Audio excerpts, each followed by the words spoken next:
They say you can judge a man by his shoes. In the grand ballroom of Sterling Tower, surrounded by millionaires in Italian leather, Jack Turner wore scuffed work boots. And nobody saw him coming. The janitor. The nobody. The single father who mopped their floors and swallowed their insults with silent dignity. But when three armed men burst through those gilded doors, when the laughter died and the champagne stopped flowing, everyone would learn the truth. The most dangerous man in the room had been invisible all along. Stay with me until the end of this story, and comment what city you're watching from. I want to see how far this tale travels. The Sterling Tower rose 43 stories above the city's skyline, like a monument to ambition itself, its glass and steel facade catching the last rays of autumn sunlight and scattering them across the harbor below. Tonight, the building's crown jewel, the Grand Meridian Ballroom on the 40th floor, blazed with the kind of light that only money could buy. Crystal chandeliers the size of compact cars hung from coffered ceilings, each one dripping with enough diamonds to fund a small nation's education budget. The marble floors, imported from quarries in Carrara, gleamed like frozen milk beneath the feet of 372 of the city's most influential citizens. This wasn't just a party. This was a coronation. Isabella Lane, CEO of Sterling Enterprises and the youngest woman to ever helm a Fortune 500 company, stood near the eastern windows in a dress that cost more than most people earned in a year. Midnight blue silk clung to her frame with the kind of precision that only haute couture could achieve, and diamonds, real ones, not the cubic zirconia her competitors secretly wore, glittered at her throat and wrists. At 38, she had everything the world told women to want: power, wealth, beauty that turned heads, and a reputation that made boardrooms tremble. But if you looked closely, and almost nobody did, you could see the tightness around her eyes, the way her smile never quite reached them, the unconscious habit she had of glancing toward the exits every few minutes, as if calculating escape routes. "Ms. Lane?" Her assistant Marcus Chen appeared at her elbow with the silent efficiency of a man who'd learned to anticipate his boss's needs before she voiced them. He held a tablet displaying the evening's schedule, though both of them had memorized it hours ago. "The mayor just arrived. Senator Williams is asking about the infrastructure proposal, and your 3 o'clock with the board tomorrow has been moved to 2:30. Isabella nodded, her public smile firmly in place. "Tell the mayor I'll be with him in 5 minutes. Assure the senator that the proposal is everything we discussed. No surprises. And Marcus?" She leaned closer, her voice dropping below the threshold of nearby conversations. "They're here for me tonight, aren't they?" It wasn't really a question. Marcus understood what she meant. The photographers, the journalists, the influencers with their ring lights and smartphone cameras, all of them circling like sharks who'd scented blood in the water. Tonight was supposed to be Isabella's triumph, the official announcement of Sterling Enterprises' expansion into 3 new markets, a move that would cement her legacy and add another $3 billion to the company's valuation. "They're definitely here for you, Say," Marcus confirmed, allowing himself a small, genuine smile. "CNN, Bloomberg, even that insufferable podcast host from Tech Titans Weekly. You're the story tonight, Ms. Lane. Enjoy it." But enjoying it required something Isabella hadn't felt in 6 weeks: safety. The threats had started in late August, delivered through channels that should have been impossible to penetrate. The first arrived via a private email account she used for exactly 3 people. The message was brief. "We know what you did. We know what you took. Payment comes due October 19th. No signature, no demands, just that ominous promise hanging in digital space like a curse." Isabella had immediately contacted her head of security, a former Secret Service agent named Richard Moss, who'd protected 2 presidents before retiring to the private sector. Moss assembled a team, hired consultants, brought in cybersecurity experts who charged 5 figures for their opinions. They traced the email to a server in Estonia, then to another in Singapore, then to a third in Brazil before the trail went cold in a maze of VPNs and encrypted tunnels. The second threat came through her office phone, her private line that only board members and her executive team knew. A voice, digitally distorted, whispered, "October 19th, Sterling Tower. We'll be watching." The call lasted 11 seconds. Moss's team traced it to a burner phone purchased with cash at a convenience store in New Jersey. The store's security footage showed a person in a hoodie and mask who could have been anyone. The third threat was the worst because it showed they could reach her anywhere. She'd been in her penthouse apartment, 42 floors above street level, in a building with security that rivaled Fort Knox when she found it.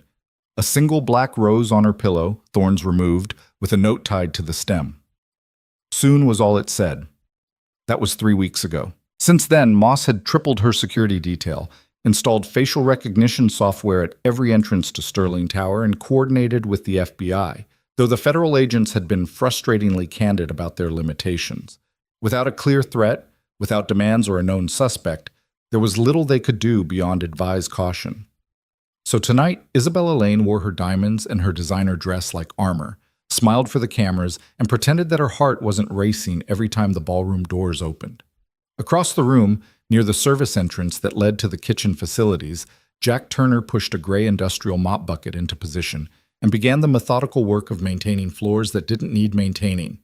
At 6 feet 2 inches, he had the kind of frame that should have drawn attention: broad shoulders, the lean muscle of a man who stayed in shape without trying. But something about the way he moved made people's eyes slide right past him. The psychology of invisibility, Jack knew, wasn't about being small or quiet. It was about meeting expectations so perfectly that your presence became wallpaper. Wear the right uniform, carry the right tools, move with the right combination of purpose and deference, and you could walk through a room full of people who would swear under oath that they'd been alone. Tonight, Jack wore dark blue work pants, a matching shirt with sterling maintenance embroidered over the breast pocket, and steel-toed boots that had seen better decades. His hands, covered in work gloves, gripped the mop handle with the casual efficiency of a man who'd done this job 10,000 times before. To everyone in the ballroom, the CEOs and philanthropists, the politicians and media personalities, the influencers and old money aristocrats, Jack Turner was furniture. Useful furniture, perhaps, but no more worthy of acknowledgement than a coat rack or a fire extinguisher. And that was exactly how he wanted it. "Daddy, look what I drew." The voice came from a small alcove near the service entrance, a recessed space normally used for storing extra chairs during smaller events. Tonight, it had been transformed into an impromptu waiting area where Jack's 9-year-old daughter, Ella, sat cross-legged on a cushioned bench with her coloring book spread around her like a rainbow explosion. Jack glanced toward the ballroom's center. Isabella Lane was engaged in conversation with someone whose jewelry could fund a small hospital, then moved to the alcove with his mop bucket. To any casual observer, he was just checking on a spill or adjusting the humidity mats. "Show me, baby girl," he said, kneeling beside her. Ella held up her drawing with the pride of a gallery artist unveiling their masterwork. It showed 2 figures, one tall, one small, holding hands beneath a sky full of stars. The proportions were off, the perspective skewed in the way of children's art, but the love that had gone into every crayon stroke was unmistakable. "That's us," Ella explained unnecessarily, pointing to each figure. "You and me. I made the stars extra sparkly because I know you like stars." Jack felt something twist in his chest, that peculiar mixture of love and guilt that had become his constant companion since his wife died 3 years ago. Sarah had been the sun their family orbited around, and when cancer took her, it had left a void that no amount of time or adjustment could completely fill. "It's perfect," he said, and meant it. "We'll put it on the fridge when we get home." "Next to the other 50? Ella grinned, revealing the gap where she'd lost a tooth last week. "Next to the other 50, Jack confirmed. He glanced at his watch, an old Timex with a cracked crystal that he refused to replace, and saw it was just past 8. "2 more hours, okay? Then we'll stop for ice cream on the way home, your choice of flavor." Ella's eyes widened. "Even the chocolate peanut butter cookie one?" "Even that monstrosity," Jack said, making her giggle. "But you have to stay right here, got it? Don't wander, and if anyone bothers you—" "Find you immediately," Ella recited, having heard this instruction 100 times before. "I know, Daddy, I'm not a baby." "No," Jack agreed, standing and ruffling her dark hair, Sarah's hair, same color, same texture. "You're not. You're my brave girl." He returned to his mop bucket, resuming the slow, methodical circuit around the ballroom's perimeter. Most of the guests didn't even register his presence. Those who did treated him with the casual dismissiveness reserved for service workers, a cleared throat when he needed to mop near their shoes, an annoyed glance if his bucket came too close to their designer handbags. But Jack had learned long ago not to take it personally. These people weren't cruel, not really. They were just insulated, wrapped in layers of wealth and privilege so thick that they'd forgotten how to see beyond their own reflection. To them, he was a function, not a person. The man who made sure their champagne flutes didn't stick to the marble, who removed the inevitable spills and tracked in debris that even the wealthy couldn't avoid. What none of them knew, what Jack had spent 12 years and countless therapy sessions trying to forget, was that invisibility had once been his greatest weapon. The silver ring on his left hand caught the chandelier light as he worked, spinning slightly with each twist of the mop handle. It looked like a wedding band, and Jack let people assume that's what it was. Easier than explaining the truth, that the ring was tungsten carbide, nearly indestructible, and that the inscription on the inside, Ghost 6 Omnia, was written in a military code that only about 30 people in the world could read. Commander Jack Turner, call sign Ghost, leader of Special Operations Task Force 6, presumed dead after a classified mission in the Hindu Kush Mountains went catastrophically wrong 12 years ago. Official records showed a helicopter crash, no survivors, bodies never recovered. The military held a memorial service. His name went on a wall at Fort Bragg. His mother received a folded flag and a 3-volley salute. And then Jack Turner, the soldier, had died in every way that mattered, buried beneath paperwork, false identities, and the kind of bureaucratic erasure that made it seem like he'd never existed at all. The man who walked away from that mountain, the one who'd spent 6 weeks evading enemy patrols, surviving on melted snow and raw determination, wasn't a commander anymore. He was just Jack, civilian, widower, single father trying to give his daughter a normal life. The ring stayed on his finger, not because he couldn't let go of who he'd been, but because it reminded him why he'd chosen to disappear. Every man on his team had made it out of those mountains alive, 0 casualties. That was the Ghost reputation. Impossible missions, perfect records, everyone comes home. And when the operation was over, when the medals were quietly filed in folders marked above top secret, Jack had been given a choice. Come back to the life. Take a desk job, train the next generation, become one of those haunted-eyed veterans who drank too much at the officers' club and told war stories that nobody wanted to hear, or disappear. Take a new identity, a civilian life, and never look back. He'd met Sarah 2 months after choosing door number 2. She was a kindergarten teacher with a laugh that could light up a room and absolutely 0 interest in his mysterious past. She'd made it clear on their 3rd date that whatever he'd done before they met didn't matter as long as he was good to her and any kids they might have. Ella was born a year later, perfect and screaming, and so tiny that Jack had been terrified to hold her. And for 8 beautiful years, he'd been just a man, a husband, a father, someone who went to parent-teacher conferences and coached Little League and forgot, sometimes for weeks at a time, that he'd ever been anyone else. Then Sarah got sick, and the world reminded him that some enemies couldn't be defeated with training and tactics.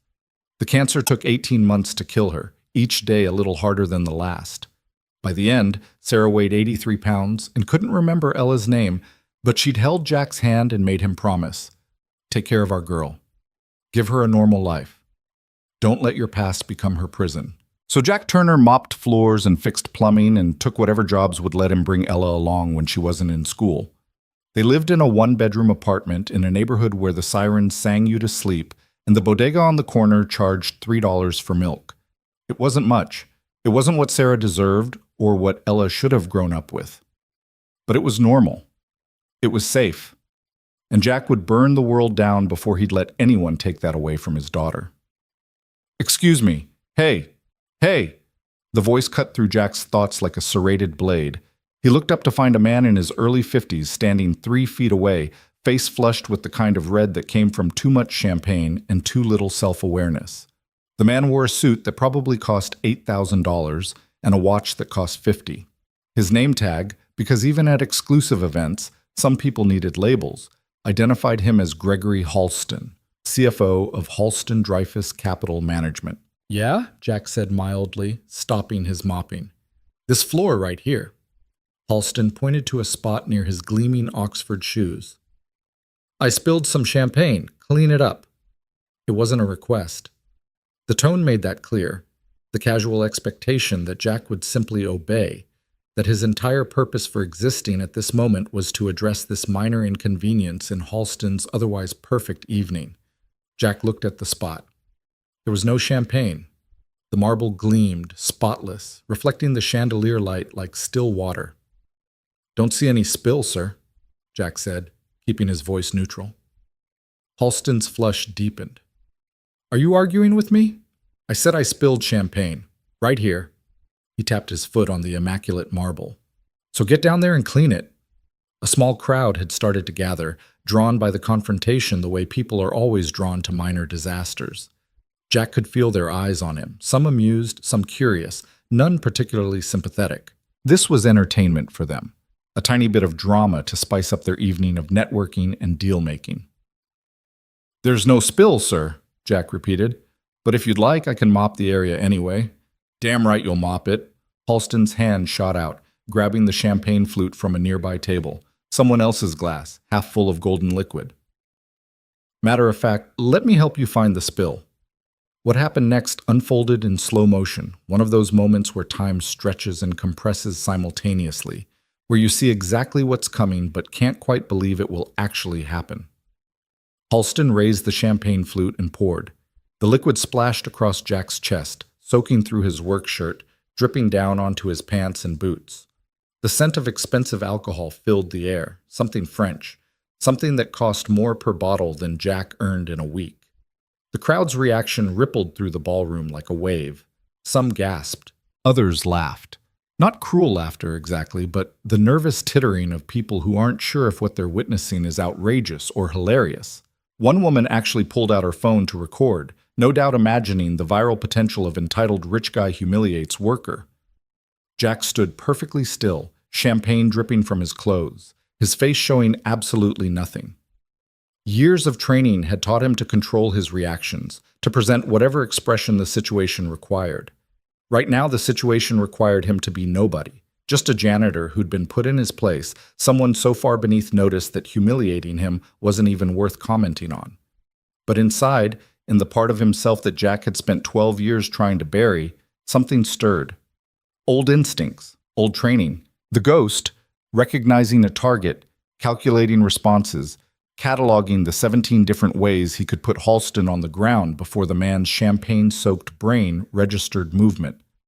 Jack did none of those things. Instead, he reached for his mop, wrung it out carefully in the bucket, and began cleaning the champagne that was now, technically, actually on the floor. "That's better," Halston said, his voice loud enough to carry across the nearby tables. "See, this is what's wrong with the working class today. No respect for the people who create jobs, who drive the economy. You want $15 an hour? Earn it. Show some goddamn gratitude for the opportunity to work in a place like this." The speech was clearly for the crowd, performing outrage for an audience that would either applaud or remain silent, which in these circles amounted to the same thing. And most of them did remain silent, turning back to their conversations, the entertainment over, the invisible man properly reminded of his place. But not everyone looked away. In her alcove, hidden from most of the crowd's view, Ella had witnessed everything. Her coloring book lay forgotten in her lap, crayons scattered. Her dark eyes, Sarah's eyes, wide with the kind of hurt that only children feel when they see someone they love being treated as less than human. Jack caught her gaze, saw the tears starting to form, and gave the tiniest shake of his head. "Not now," the gesture said. "I'm okay. We're okay." But they both knew it was a lie. "Hey, Halston," someone called from near the bar, mercifully changing the subject. "Tell us about that resort development in Aruba. I heard the environmental board finally approved the permits?" The CFO's attention shifted, drawn to the prospect of talking about his achievements, and just like that, Jack Turner ceased to exist again. He finished mopping the champagne, every drop methodically, because doing a half-assed job wasn't in his nature, then moved his bucket back toward the service entrance. When he reached the alcove, Ella was standing, her small fists clenched at her sides. "That man is mean," she whispered fiercely. "You should tell someone. You should—" "I should finish my job," Jack interrupted gently, kneeling to be at her eye level. And then we should get ice cream, remember? Chocolate peanut butter cookie monstrosity? But Daddy, baby girl, listen to me. Jack took her hands in his, still damp from the mop water. Do you remember what your mom used to say? About words? Ella's lip trembled, but she nodded. Words are just sounds. They can't hurt us unless we let them. That's right. That man... Jack gestured vaguely toward where Halston held court, surrounded by laughing executives. He's just making sounds. He doesn't know me. He doesn't know you. And he definitely doesn't know that right here, right now, we've got something he'll never have. What's that? Each other. Jack tapped her nose, making her almost smile. His words don't define us, Ella. Our actions do. Our choices. How we treat people when nobody's watching. That man might have money and fancy suits and champagne that costs more than our rent, but you know what he doesn't have? What? A daughter who draws pictures of stars because she knows her dad likes them. That did it. Ella's almost smile became real, genuine, lighting up her face the way Sarah's used to light up. She threw her arms around Jack's neck, squeezing tight enough that he felt the air rush out of his lungs. I love you, Daddy, she whispered into his shoulder. Love you too, baby girl. Always. He held her for a moment longer, then gently disentangled himself and stood. 2 more hours, okay? Stay here, stay safe, and then we're gone. Can you do that for me? Ella nodded, settling back onto her bench and reaching for her coloring book with renewed determination. I'm going to draw that mean man falling in a puddle, she announced. That's my girl, Jack said, and meant it. He returned to his circuit around the ballroom, hyper-aware now of the eyes that didn't quite look at him, the conversations that paused as he passed by. Someone had spilled actual champagne near the orchestra platform, a legitimate accident this time, and Jack set to work cleaning it while the string quartet played something complicated and beautiful. But even as he worked, even as he maintained his carefully constructed invisibility, part of Jack's mind was elsewhere. Old training dies hard, and there were habits, threat assessment, pattern recognition, situational awareness that you never really lost no matter how many years you spent trying to be normal. And something was wrong. It started as nothing more than a feeling, that primitive instinct that evolution hardwired into humans back when being stalked by predators was a daily concern. The sensation of being watched, not casually but intently, the way a predator watches prey before striking. Jack straightened from his mopping and scanned the ballroom, his eyes moving in the practiced pattern he'd learned during advanced reconnaissance training. Near to far, left to right, high to low, cataloging faces and body language and anything that didn't fit the expected pattern. There. 3 men standing near the northern entrance, approximately 70 feet from Jack's current position. They wore suits, black, well-tailored but not ostentatious, the kind of clothing designed to blend in at an upscale event without drawing attention. To most observers, they would have looked like just 3 more guests, perhaps lawyers or accountants, the kind of support personnel that wealthy people brought to business parties. But Jack saw what others missed, the way they stood, weight balanced on the balls of their feet, ready to move. The way their eyes constantly scanned the room, cataloging exits and potential threats. The way their suit jackets hung slightly wrong on the left side, weighted down by something heavy and concealed. The way they moved, not walking exactly, but flowing through space with the kind of economy of motion that came from years of tactical training. These weren't lawyers, these weren't accountants, these were operators. Jack's pulse didn't spike. Another old habit, the ability to maintain physiological calm while his mind raced through calculations and probabilities. He resumed mopping, his movements unchanged, giving no indication that he'd noticed anything unusual. But he noticed everything. The 3 men separated, spreading out around the ballroom's perimeter in a pattern Jack recognized from his own training, establishing overlapping fields of observation, ensuring that no blind spots existed, creating a formation that would allow rapid convergence on a central target. And their eyes, for just a moment, had locked onto Isabella Lane. Jack's grip tightened on the mop handle. This wasn't his problem. He wasn't that man anymore. He was a janitor, a nobody, a single father whose entire purpose was taking care of his daughter. Whatever was about to happen in this ballroom, whatever those 3 men were planning, it had nothing to do with him. Except except that in the alcove behind him, Ella was coloring pictures of stars, except that if violence erupted in this ballroom, if shots were fired or panic ensued, his daughter would be right in the middle of it. Except that 12 years ago, Jack Turner had made a promise to his team: everyone comes home. And some promises he was learning never really expired. The ballroom's energy shifted as the mayor took the stage, tapping a microphone to call for attention. The conversations quieted, champagne flutes paused halfway to lips, and 372 of the city's elite turned their attention to the dais where Isabella Lane was being called up for her grand announcement. She moved through the crowd like a swan, graceful, composed, giving no indication of the fear that Jack now recognized in the tightness of her shoulders, the too frequent glances toward the exits.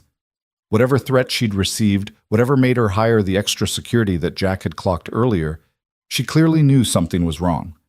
And the three men in black suits were closing in. Jack calculated distances, angles, response times.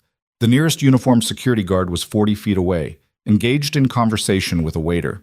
The plainclothes officers he'd identified earlier, probably private security, competent but not special forces level, were clustered near the eastern entrance, too far away to react quickly.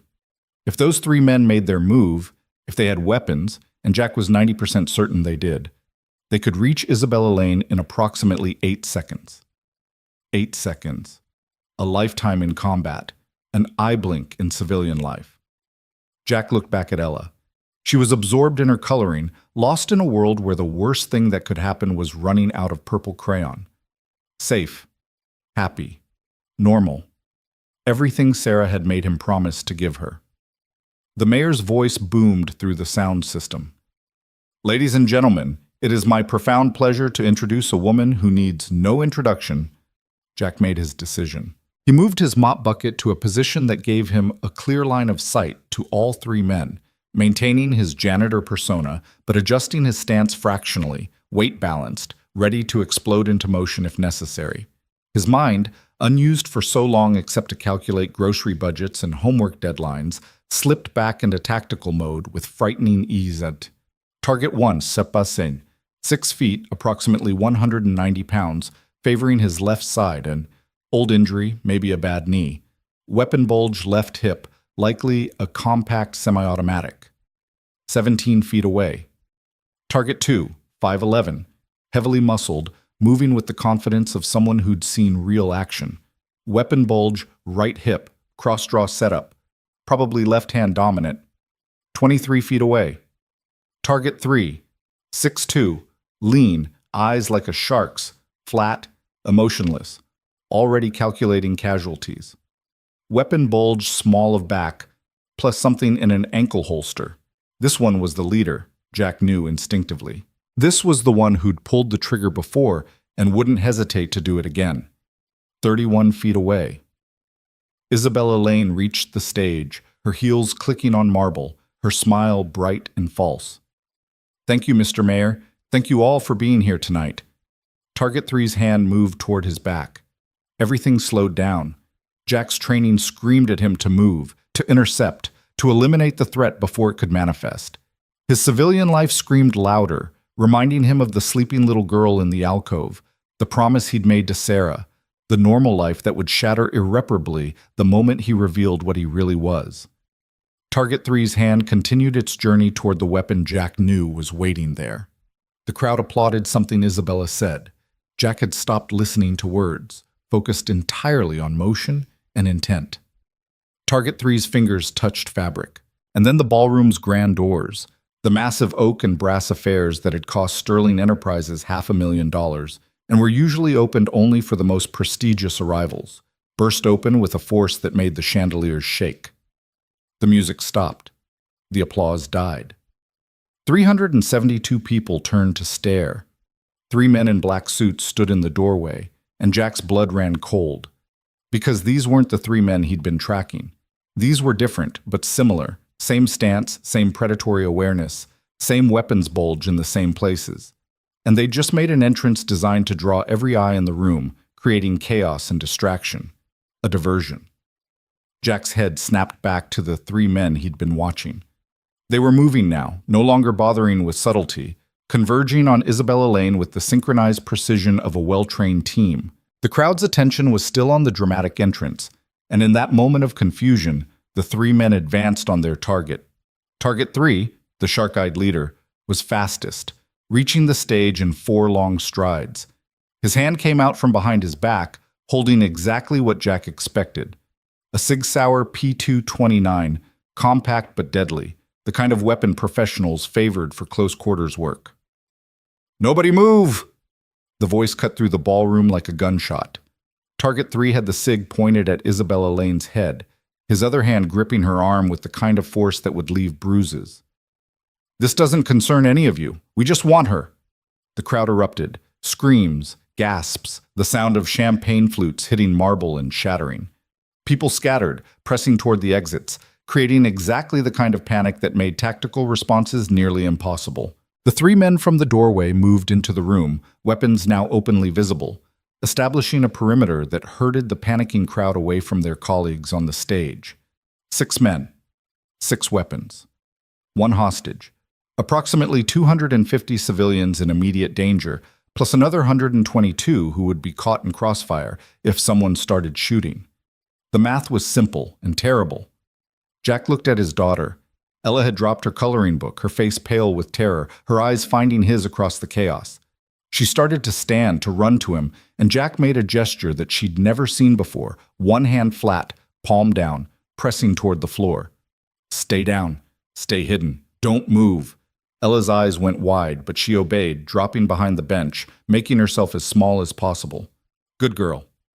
Jack turned back to the stage, his mind calculating possibilities and probabilities at a speed that would have impressed his old tactical instructors. 6 men, professional, coordinated, which meant they'd trained together, trusted each other. The 3 at the door were there to control the crowd and prevent interference. The 3 on stage, targets 1, 2, and 3, were the primary team, focused entirely on Isabella Lane. Who was these men really? What did they want? The obvious answer was ransom. Isabella Lane was worth billions, and kidnapping CEOs was a growth industry for organized crime. But something about this felt wrong, too coordinated, too military. These weren't mob enforcers or desperate criminals. These were operators with a mission, which made them significantly more dangerous.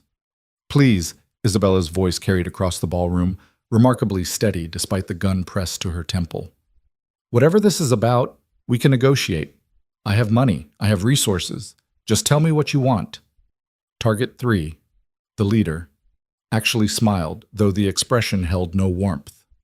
"Oh, we know what you have, Miss Lane. We know exactly what you took from our employer, and now it's time to pay what you owe."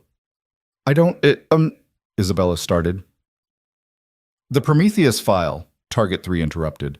"Don't insult us by pretending ignorance.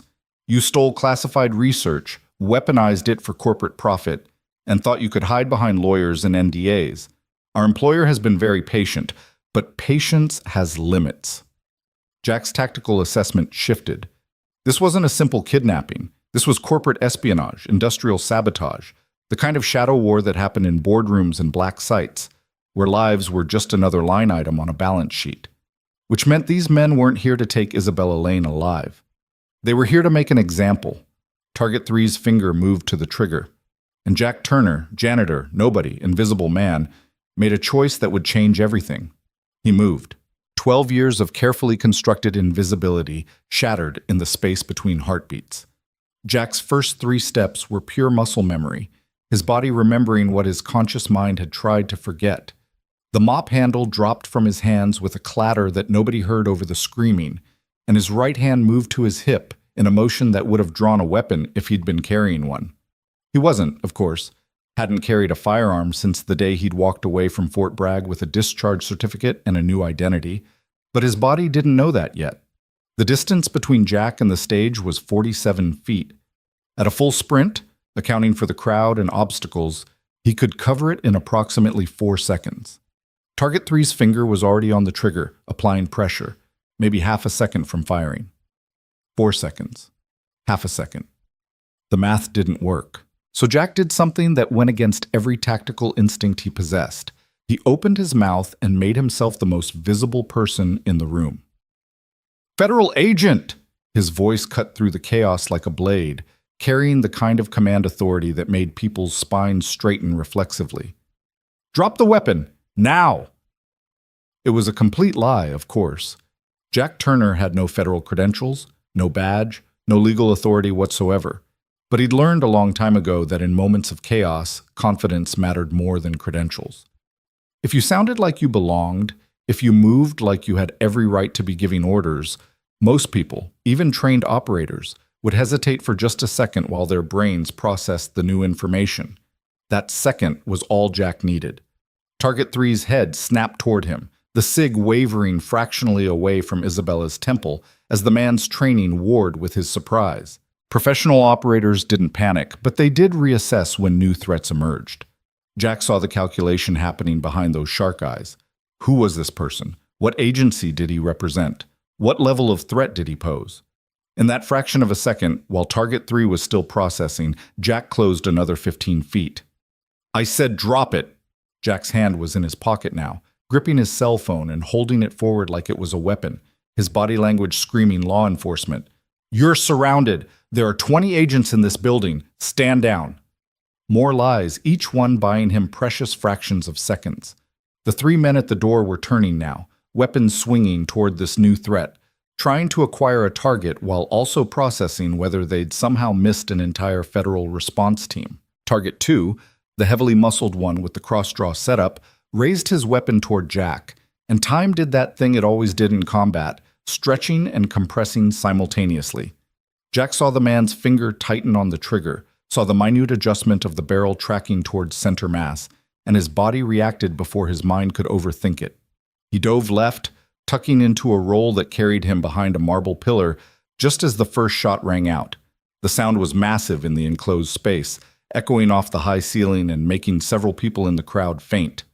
Jack came out of the roll in a crouch, his heart hammering but his breathing steady, adrenaline flooding his system but not overwhelming his training. "Shots fired," he shouted, maintaining the fiction of federal authority. "All units converge. I want this building locked down." Target 1, the one with the bad knee, was moving toward him now, weapon raised, no longer bothering with the pretense of a clean extraction. The mission had gone loud, which meant collateral damage was now acceptable. Jack saw it in the man's eyes, the shift from professional to desperate. Desperate men made mistakes. Target 1 came around the pillar fast, leading with his weapon, and Jack was waiting. His left hand shot out, grabbing the man's wrist and redirecting the Glock's barrel toward the ceiling, even as his right hand came up in a palm strike that caught Target 1 square in the throat. Not hard enough to kill, Jack still had enough control for that, but hard enough to make breathing an immediate priority over shooting. Target 1 stumbled back, gagging, and Jack stripped the Glock from his hand with a wrist twist that his old hand-to-hand combat instructor would have called textbook. The weapon felt foreign and familiar all at once, heavier than Jack remembered, or maybe he'd just spent too long holding mops instead of firearms. "FBI!" Jack shouted again, still selling the lie, using the pillar for cover as he assessed the situation. "Drop your weapons or I will drop you." The ballroom had transformed into a nightmare. Civilians were pressed against the walls, some crying, others filming on their phones despite the danger. The 3 men at the door had taken defensive positions, creating a crossfire kill zone that would cut down anyone trying to rush them. On stage, Target 3 still had Isabella Lane in his grip, though the SIG was now pointed at Jack instead of her temple. And in the alcove, hidden behind her bench but definitely not safe, Ella was watching her father hold a gun for the first time in her life. Jack's heart lurched. Everything he'd promised Sarah, every carefully constructed piece of their normal life was crumbling in real time. After tonight, there would be questions. From the police, from the media, from everyone. His cover was blown. His past was about to become very, very present. But that was a problem for later. Right now, keeping Ella and everyone else alive was the only thing that mattered. "You're not FBI," Target 3 called out, his voice carrying across the ballroom with unsettling calm. Voice print is wrong. Body language is military, not federal. Special forces, if I had to guess. Which means you're either very brave or very stupid, because you just brought a pistol to a 6-on-1 fight. Math was never my strong suit, Jack replied, keeping his voice light despite the situation. Humor diffused tension, created cognitive dissonance, made opponents hesitate. But I'm pretty good at counting exits. You've got 2 ways out of this building, both of which are about to be crawling with actual police. So here's what's going to happen. You're going to release Ms. Lane, drop your weapons and walk out of here with your hands up. Do that, and everyone goes home. Target 3 actually laughed. You're bluffing. If there were really federal agents here, they'd have already breached. You're alone. 1 man with 1 gun against 6 of us. He pressed the cig harder against Isabella's head, making her wince. So here's what's actually going to happen. You're going to drop that weapon, step out from behind your pillar, and let us leave with Ms. Lane. Do that, and maybe we don't start executing hostages. Jack's mind raced through scenarios, each one worse than the last. In a perfect world, with his old team, with proper equipment and planning time, this would have been a manageable situation. But this wasn't a perfect world. This was a billionaire's party gone wrong, with civilians everywhere and his daughter watching from the shadows. The Glock in his hand held 17 rounds, 6 targets. If he was still at his peak, if his reflexes were what they used to be, if he hadn't spent 12 years getting soft, he might be able to take 3 of them before return fire forced him back into cover. But that would leave 3 armed men in a room full of unarmed civilians, and the body count would be catastrophic. There had to be another way.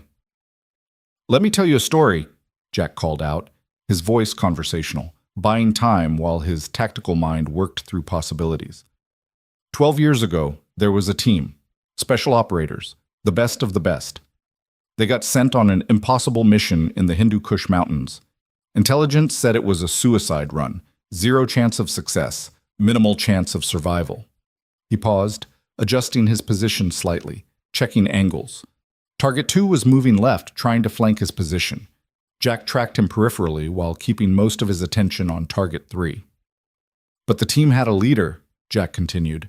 A commander with a reputation for impossible rescues and 0 casualties. They called him Ghost because he could walk through enemy territory like he wasn't there. Invisible. Untouchable. "Fascinating history lesson," Target 3 said dryly, but irrelevant to our current situation. "See, that's where you're wrong." Jack's voice hardened, losing the conversational tone. "Because that team, they all made it home. Every single operator walked off that mountain alive. And you want to know how?" He didn't wait for an answer. The Ghost made a deal with himself, a promise. Everyone comes home. Not most people, not the lucky ones. Everyone. And he kept that promise through 17 missions, across 4 continents, against odds that should have been impossible. Jack stepped out from behind the pillar, the Glock held in a 2-handed grip, aimed directly at Target 3's head. His stance was textbook Weaver, weight balanced, breathing controlled, every inch of him radiating the kind of confidence that came from having done this 1,000 times before. "So here's the thing," he said quietly. "I made a promise a long time ago that everyone comes home, and I intend to keep it. That includes Ms. Lane. That includes every person in this room. And here's the really interesting part. It includes you 6 idiots, too." The ballroom had gone completely silent. Even the crying had stopped as everyone strained to hear what would happen next. "That's your offer?" Target 3's voice was incredulous. "You're going to save us? The people actively trying to kill your hostage?" "I'm going to give you a choice," Jack corrected. "Door number 1, you try to shoot your way out. Maybe you kill Miss Lane, maybe you kill me, maybe you kill a dozen civilians before the actual police arrive and gun you down like dogs. You definitely don't make it out of this building alive. That's door number 1. His eyes locked onto Target 3's, and something passed between them. A recognition, operator to operator, of exactly what Jack was offering. Door number 2, you release Ms. Lane, you drop your weapons, and you walk out of here with your hands up. You go to trial, probably federal court. With good lawyers and the right plea deal, you're looking at maybe 10 years, out in 7 with good behavior. You get to live, your families get to visit you, and someday you get to go home. Jack's voice dropped lower, intimate, like he was sharing a secret. "I know which door I'd choose. But then again, I'm the guy who walked through the Hindu Kush and brought everyone home. What are you?" The silence stretched. Jack could see the calculation happening in Target Three's eyes, could see the man weighing odds and outcomes. Professional operators were ultimately pragmatists. They understood risk assessment better than anyone. And right now, the risk assessment was clear. Continuing this mission meant certain death. "Who are you?" Target 3 asked quietly. "Really?" Jack's lips quirked in something that wasn't quite a smile. "Just a janitor trying to get his daughter home for ice cream. But I used to be someone else, someone who never broke a promise." He could see it happening, see the moment Target 3 made his decision. The man's grip on Isabella loosened fractionally, his weapon lowering millimeters. Not a surrender yet, but the beginning of one. And then everything went to hell. One of the men at the door, younger than the others, less experienced, more afraid, panicked. His weapon swung toward a cluster of civilians trying to inch toward the exit, his finger tightening on the trigger in a fear response that any decent trainer would have beaten out of him months ago. Jack saw it happening, saw the trajectory, saw where the bullet would go, straight into a group that included the mayor, 2 senators, and his heart stopped. 3 children who'd been brought by their parents to the fancy party. He didn't think, didn't calculate, didn't assess. He just moved. The Glock came up, his finger already on the trigger, his aim already perfect despite 12 years of rust. The shot was impossible, a moving target at 43 feet, in a room full of civilians with margins of error measured in millimeters. But Jack took it anyway because impossible was where the ghost lived. The round caught the panicking gunman in the shoulder, spinning him away from the civilians, his weapon clattering to the marble floor. Not a kill shot. Jack still had enough control for that, but enough to neutralize the immediate threat. The sound of the gunshot shattered whatever fragile peace had been forming. The other 2 door guards opened fire, their rounds chewing into the marble pillar Jack had been standing behind moments before. Target 2, the muscular cross-draw specialist, rushed Jack's position while he was exposed. Target 1, recovered from the throat strike, was retrieving his dropped weapon. And on stage, Target 3's calculation had changed.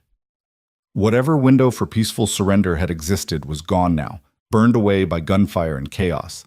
He pressed the SIG back against Isabella's head, his voice cutting through the noise.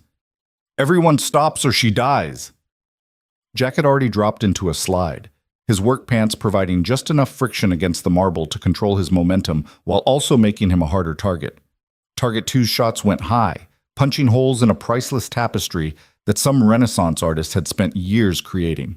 Jack came out of the slide in a crouch, squeezed the trigger twice, double tap, center mass, exactly the way he'd been trained. And Target 2 went down hard. Not dead, Jack knew instinctively. The Glock's rounds had caught him in the ballistic plate that professional operators always wore. Hurt like hell, probably cracked ribs, definitely out of the fight, but alive. Everyone comes home. "I said stop!" Target 3's voice was nearly a scream now. "I will kill her!" Jack froze, his weapon still raised, every tactical instinct screaming at him to take the shot. Target 3's head was exposed, just enough of it visible beside Isabella's that a perfect marksman could theoretically make the shot. But Jack hadn't fired a weapon in 12 years, and theoretically wasn't good enough when a hostage's life was on the line. "Okay," Jack said, his voice calm despite his racing heart. "Okay, I'm stopping. See?" He raised his hand slowly, the Glock pointing at the ceiling. "Everyone just take a breath." The ballroom was a war zone. The younger gunman Jack had shot was screaming, clutching his shoulder, his blood making abstract patterns on the white marble. Target 2 was groaning, trying to crawl toward his dropped weapon. The other door guards had taken cover behind overturned tables, their weapons trained on Jack, but their fingers thankfully off the triggers for the moment. And in the alcove, Jack caught a glimpse of Ella's face, pale and terrified, her eyes wide with the kind of horror that no 9-year-old should ever witness. "I'm sorry, baby girl," Jack thought.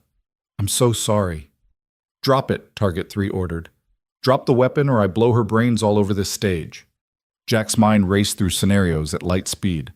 Drop the weapon, and he had no leverage, no way to prevent whatever came next.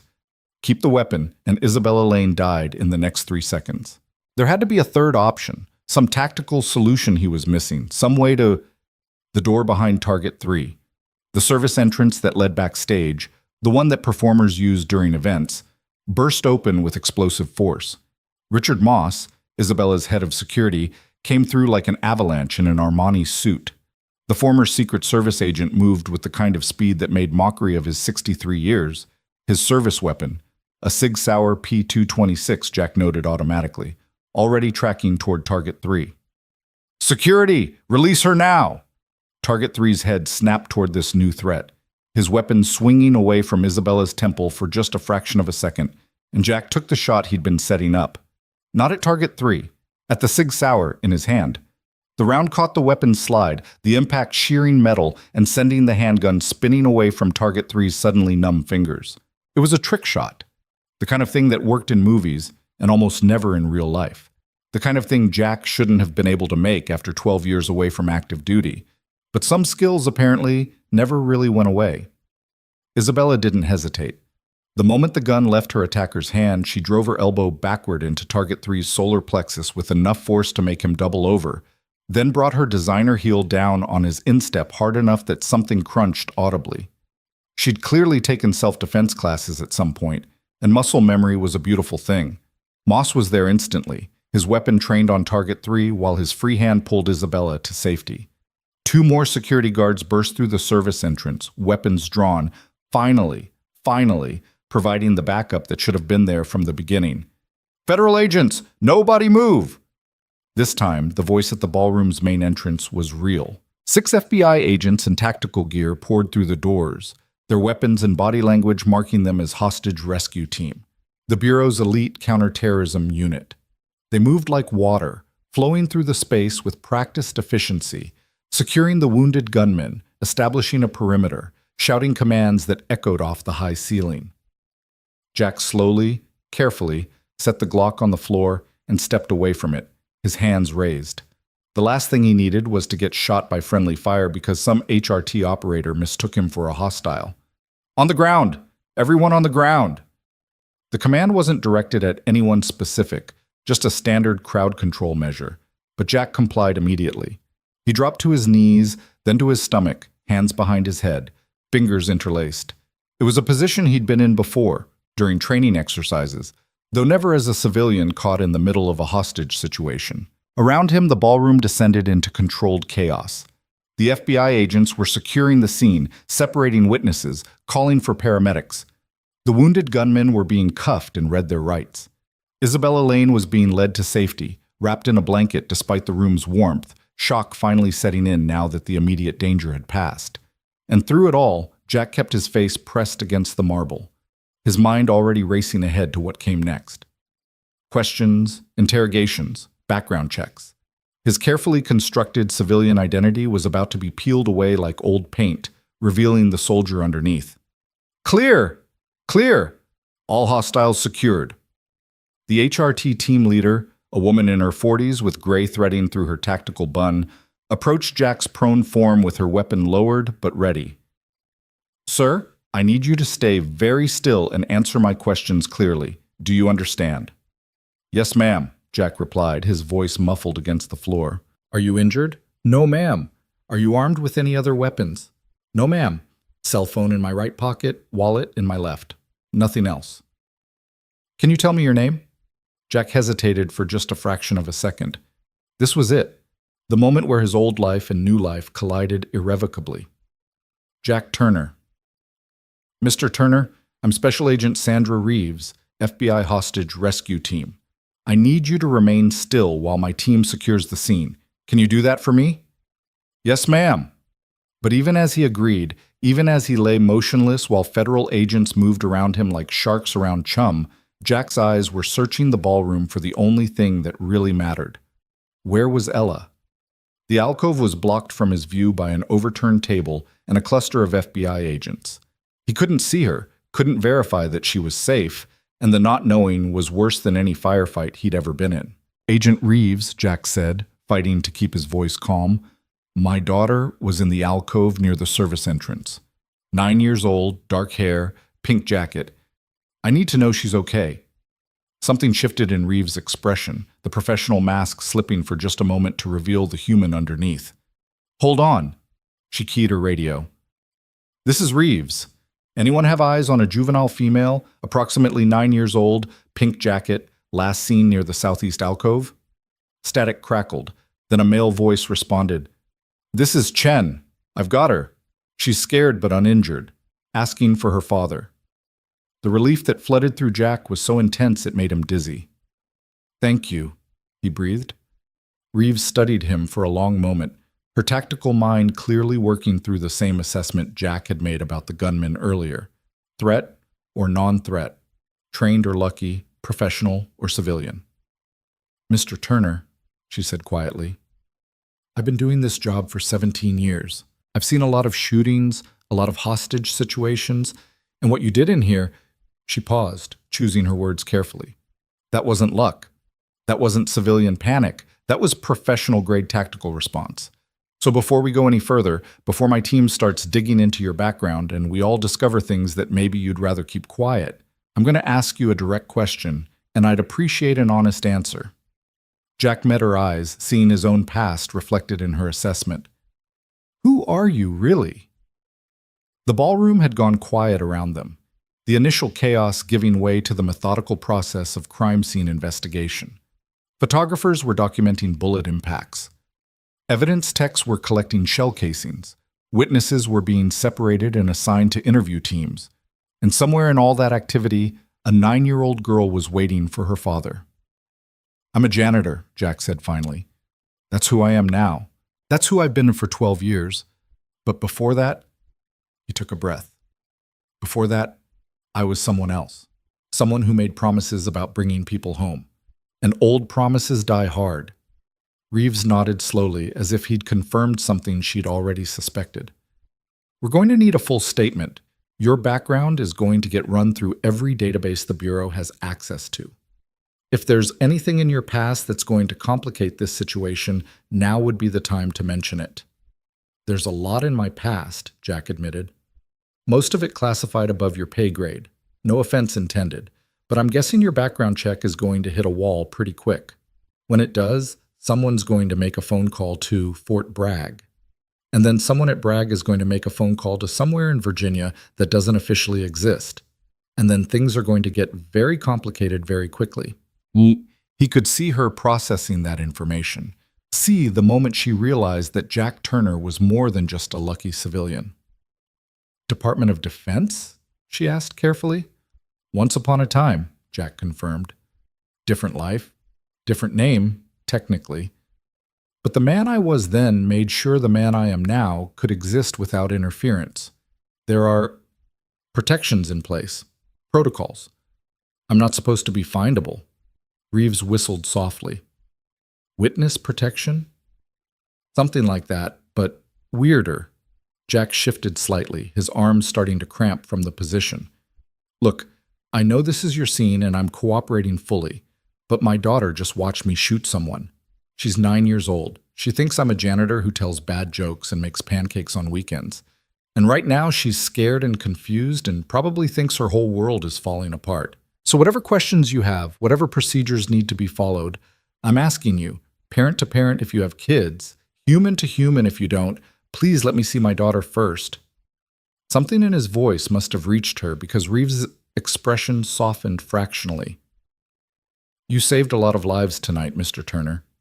However that happened, whatever you used to be, you kept a bad situation from becoming a massacre. That counts for something. She keyed her radio again. Chen, bring the girl to the southeast corner. Her father's here. Copy that. Reeves stood, offering Jack a hand up. He took it, rising to his feet and immediately spotting Ella being led through the crowd by a young FBI agent who looked barely old enough to shave. The moment she saw him, Ella broke into a run, and Jack caught her in his arms, lifting her off the ground and holding her so tightly he was probably crushing her but couldn't make himself let go. Daddy, you're okay. I thought, when the gun started, I thought...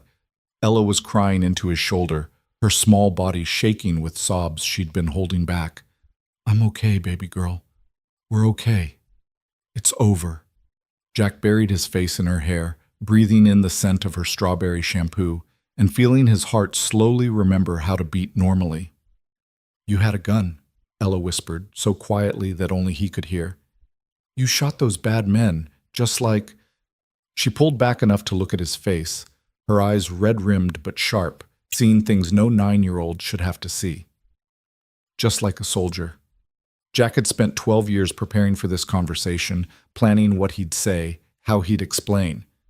But all those carefully rehearsed speeches disappeared in the face of his daughter's tear-stained face. "Yeah," he said simply, "just like a soldier. Because that's what I used to be, before you were born, before I met your mom. I was a soldier, and I did things that soldiers do. But then I met your mom, and we had you, and I stopped being a soldier and became a dad instead. Because being your dad is better than anything else I've ever been." "But you still remembered how," Ella said. It wasn't a question. "Some things you don't forget," Jack admitted, "like how to ride a bike or how to swim. Your body remembers even when you don't want it to." "Did you?" Ella swallowed hard. "Did you kill those men?" "No." Jack looked her straight in the eye, letting her see the truth. "I hurt them. I had to protect people. But they're alive. All of them. Because that's what I promised your mom a long time ago. That I'd protect people, but I'd never become someone who solved problems by ending lives. Not anymore. Not unless there was absolutely no other choice." Ella processed this for a long moment, her child's mind trying to reconcile the father she knew with the man she'd just seen in action. "The kids," she said finally. "The ones near the door. If you hadn't shot that man, he would have—" "Yeah," Jack confirmed quietly. "He would have." "So you protected them?" "I protected everyone I could." Ella's arms tightened around his neck. "Mommy would be proud of you," she whispered. "I'm proud of you too, even if I'm also really scared." Jack felt something break inside his chest. That careful compartmentalization he'd maintained for so many years finally cracking under the weight of his daughter's unconditional love. "I'm scared too, baby girl," he admitted. "But we're together, and we're safe, and that's what matters." "Mr. Turner?" Agent Reeves approached with the kind of careful body language people used around skittish animals. "I hate to interrupt, but we do need to get your statement while events are fresh. We've arranged for a family services counselor to stay with your daughter while we talk, unless you'd prefer to have her present." Jack looked at Ella, then back at Reeves. "How long?" "Couple hours, probably. Maybe longer, depending on what your background check reveals." "And if I refuse? If I just take my daughter and walk out?" Reeves's expression hardened slightly. "Then I'd have to detain you as a material witness. You discharged a firearm in a room full of civilians, Mr. Turner. Good intentions or not, that's something we need to fully document. You're not under arrest. Not even close, but you're also not free to leave until we get a statement." Jack had expected as much. The FBI didn't let people walk away from shootings without a full investigation, no matter how justified the shooting might have been. And truthfully, he understood their position. From their perspective, he was an unknown variable in an extremely complex situation. "Okay," he said, "but Ella stays where I can see her, and the family services counselor better be someone with actual credentials. Not just whoever you had on call. My daughter just lived through a traumatic event, and I'm not letting some bureaucrat make it worse." "Fair enough," Reeves agreed. "We've got a Dr. Patricia Morrison on site, child psychologist, works with the Bureau on cases involving juvenile witnesses. She's good at her job, Mr. Turner. I've seen her help kids through worse than this." Worse than watching your father in a gunfight, Jack thought, but didn't say. "Ella," he said, setting her down but keeping one hand on her shoulder. "I need to talk to these agents and tell them what happened. Dr. Morrison is going to stay with you while I do that, okay? You'll be able to see me the whole time. I'll be right over there." He pointed to a relatively undamaged section of the ballroom where FBI agents were setting up interview stations. "If you need me, if anything feels wrong, you tell Dr. Morrison and I'll come right away. Deal?" Ella nodded, though her hand clutched his tightly. "Promise you won't disappear?" The question hit Jack like a physical blow.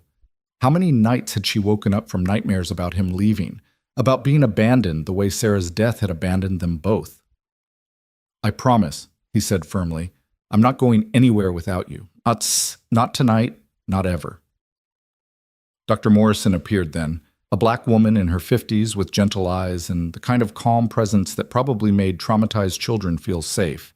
She introduced herself to Ella with the perfect balance of friendliness and professionalism, offered her a tablet loaded with games and coloring apps, and guided her to a quiet corner with sightlines to where Jack would be interviewed. And then Jack Turner, janitor and father, sat down across from Special Agent Sandra Reeves and prepared to explain how a man who mopped floors for a living had just executed professional-grade tactical maneuvers against 6 armed hostiles. "Let's start at the beginning," Reeves said, pulling out a digital recorder. "Full name, address, current employment." Jack provided the basics. The sanitized version of his life that held up to casual scrutiny but wouldn't survive serious investigation. "Now," Reeves continued, "walk me through what happened tonight, from the moment you arrived at Sterling Tower." So Jack did. He described setting up his equipment, keeping Ella entertained in the alcove, the champagne incident with Gregory Halston. Reeves' expression flickered at that part, anger quickly suppressed, but she didn't interrupt. "Then I noticed 3 men," Jack continued. "Something about their movement pattern felt wrong, professional, tactical." "And you recognize tactical movement how exactly?" Reeves asked. "For a janitor?" "I watch a lot of action movies," Jack said dryly. "Jason Bourne marathons on the weekends." Reeves didn't smile. "Mr. Turner, we both know that's not an adequate explanation. Nobody picks up threat recognition from movies. So let's skip the part where you pretend to be an ordinary civilian who got lucky and move to the part where you explain how you knew those men were operators before they drew weapons." Jack held her gaze. "I can't. Can't or won't. Can't. Because if I tell you how I recognize tactical movement, I'll have to tell you where I learned about tactical movement. And that information is classified at a level that requires security clearances neither of us currently have in this room." Reeves sat back, studying him with the intensity of someone trying to read a book in a foreign language. "You know what I think?" she said finally. "I think you're former special operations. Probably Tier 1 based on the way you moved. The ghost comment, that was real, wasn't it? That wasn't just a story you made up to buy time." Jack said nothing, which was answer enough. "Here's my problem," Reeves continued. 6 men with weapons, trained coordination, inside information about Sterling Tower's layout and security protocols. That's not random. That's planned. Someone hired them, funded them, gave them intelligence. And then you show up, supposedly just a janitor, and take down multiple hostiles with precision that most of my HRT guys would struggle to match. So either you're the luckiest janitor in human history, or tonight wasn't nearly as random as it looks. Which is it?" Before Jack could answer, her radio crackled to life. "Reeves, this is command. We've got a problem with the Turner background check." Reeves's eyebrows rose. "Go ahead." "His records are wrong. Employment history checks out for the past 12 years, but before that there's nothing. No birth certificate, no school records, no medical history. It's like Jack Turner didn't exist before 2013. And when we ran his prints through CODIS," a pause, "they're not there. His biometrics aren't in any federal database. Not FBI, not DHS, not military. This guy is a ghost." Reeves looked at Jack with new understanding. "Not just call sign," she murmured. "Actual operational status." "Like I said," Jack replied quietly, "there are protections in place. Protocols. I'm not supposed to be findable because finding me could compromise things that matter more than one man's identity." "What things?" "The kind you don't ask about if you want to keep your security clearance." Reeves drummed her fingers on the table, clearly frustrated but also aware she was hitting walls she didn't have authority to breach. "Fine," she said finally. "We'll table the background questions for now, but understand this, Mr. Turner, or whatever your real name is. The situation isn't over. And those 6 men are in custody, and they're going to talk eventually. When they do, if your name comes up, if there's any indication you were involved in whatever corporate espionage bullshit they were pulling, no amount of classified protocols will protect you. Clear?" "Crystal," Jack confirmed.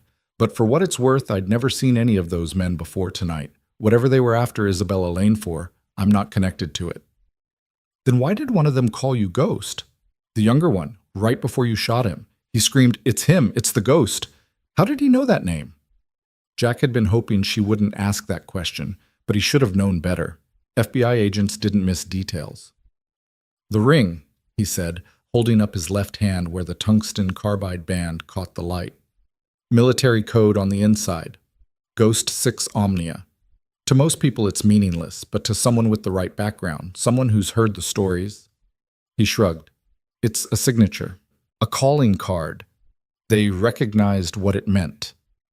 Which means they were military, Reeves concluded, or worked with military. Former operators turned private contractors, probably. That'd be my guess. And they knew the ghost's reputation. Apparently. Reeves leaned forward, her voice dropping. Help me understand something. You've spent 12 years building a civilian life, staying off the grid, being invisible. Tonight, you could have stayed invisible, could have grabbed your daughter and run while everyone else was focused on the hostage situation. Instead, you intervened. Why? Jack thought about that question, about all the complicated reasons and simple truths that had led him to step out of the shadows. Because, he said finally, a long time ago, I made a promise that everyone comes home. And old promises die hard.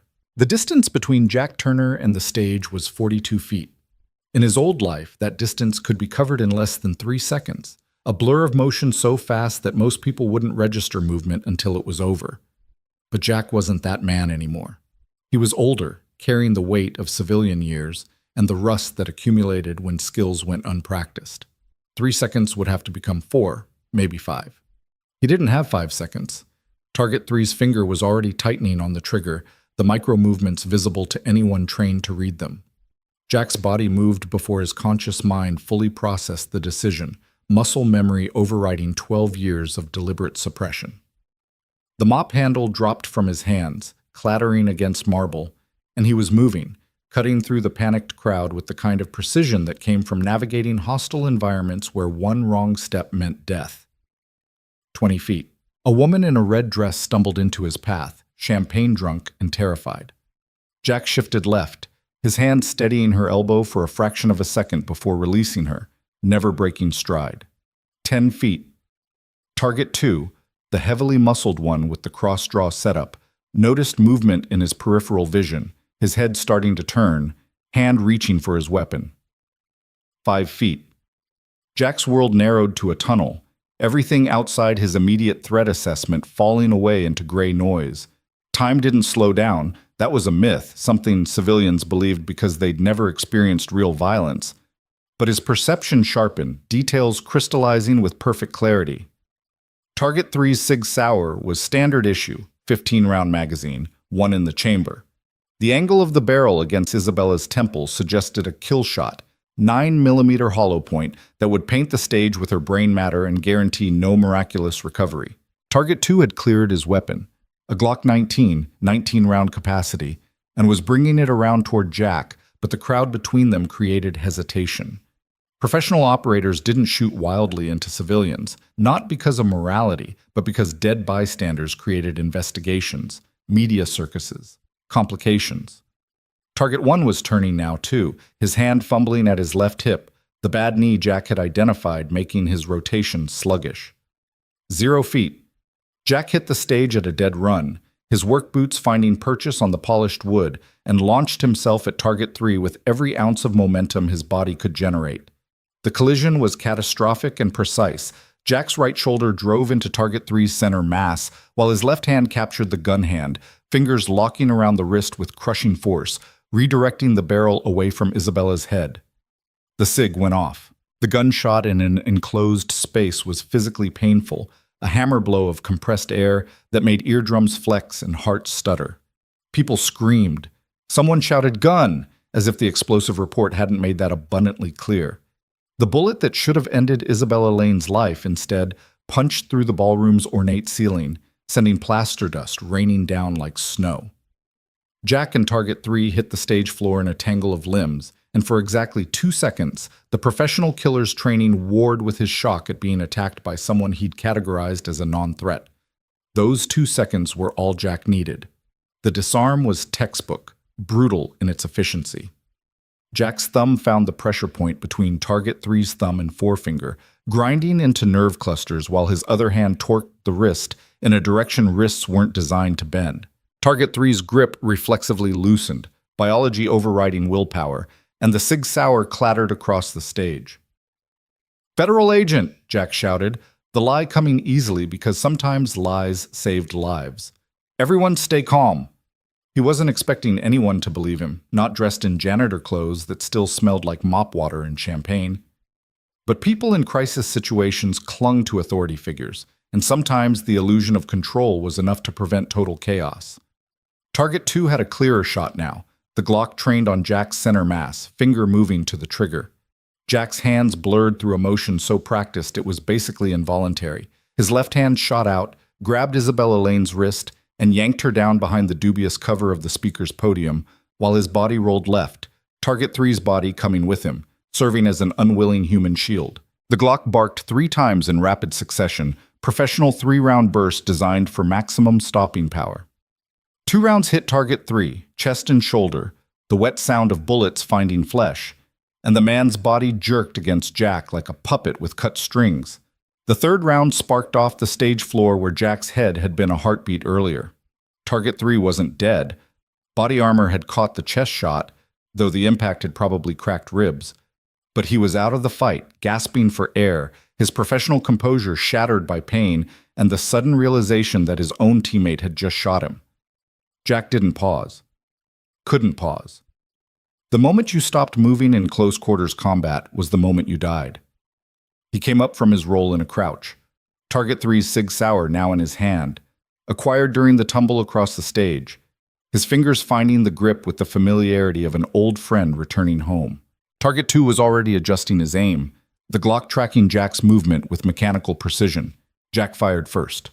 The SIG's report was different from the Glock, slightly deeper, and the bullet caught Target 2 in the right shoulder.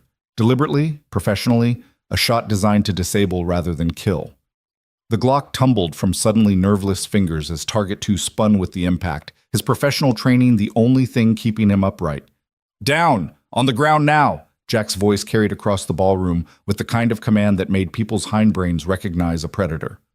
"All of you, weapons down, or the next shot goes through bone." Target 1 had finally cleared his weapon, the compact semi-automatic Jack had identified earlier, but his hand was shaking, adrenaline and the bad knee throwing off his aim. He fired anyway.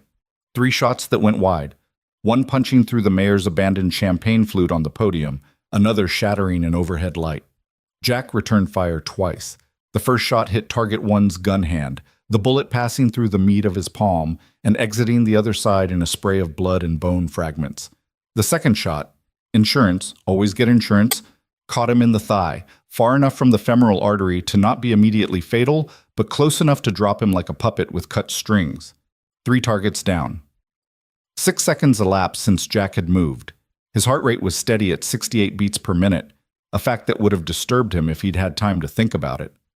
The body remembers what the mind tries to forget. The 3 men at the ballroom entrance, the ones who'd burst through the doors as a distraction, were moving now, weapons out, converging on the stage with professional efficiency. One of them was speaking urgently into a radio mic at his collar, calling for backup, extraction, something. Jack's tactical assessment updated in real time.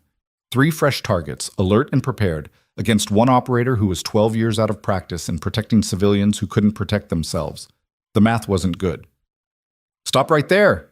The voice came from Jack's left, sharp with authority and the kind of confidence that suggested backup.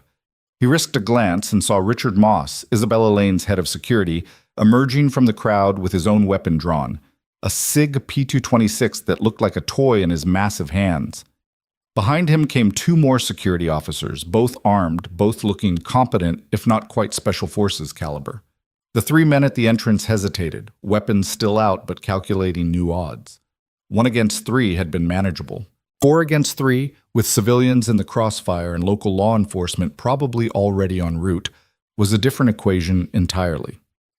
The leader of this second trio, tall, bald, with the kind of face that suggested Eastern European extraction, spoke rapidly in a language Jack recognized as Russian. His teammates responded with curt nods, weapons lowering fractionally, bodies shifting into retreat posture. "You're making a mistake," the bald man said, his English heavily accented but clear. "This doesn't concern you. The woman has something that doesn't belong to her.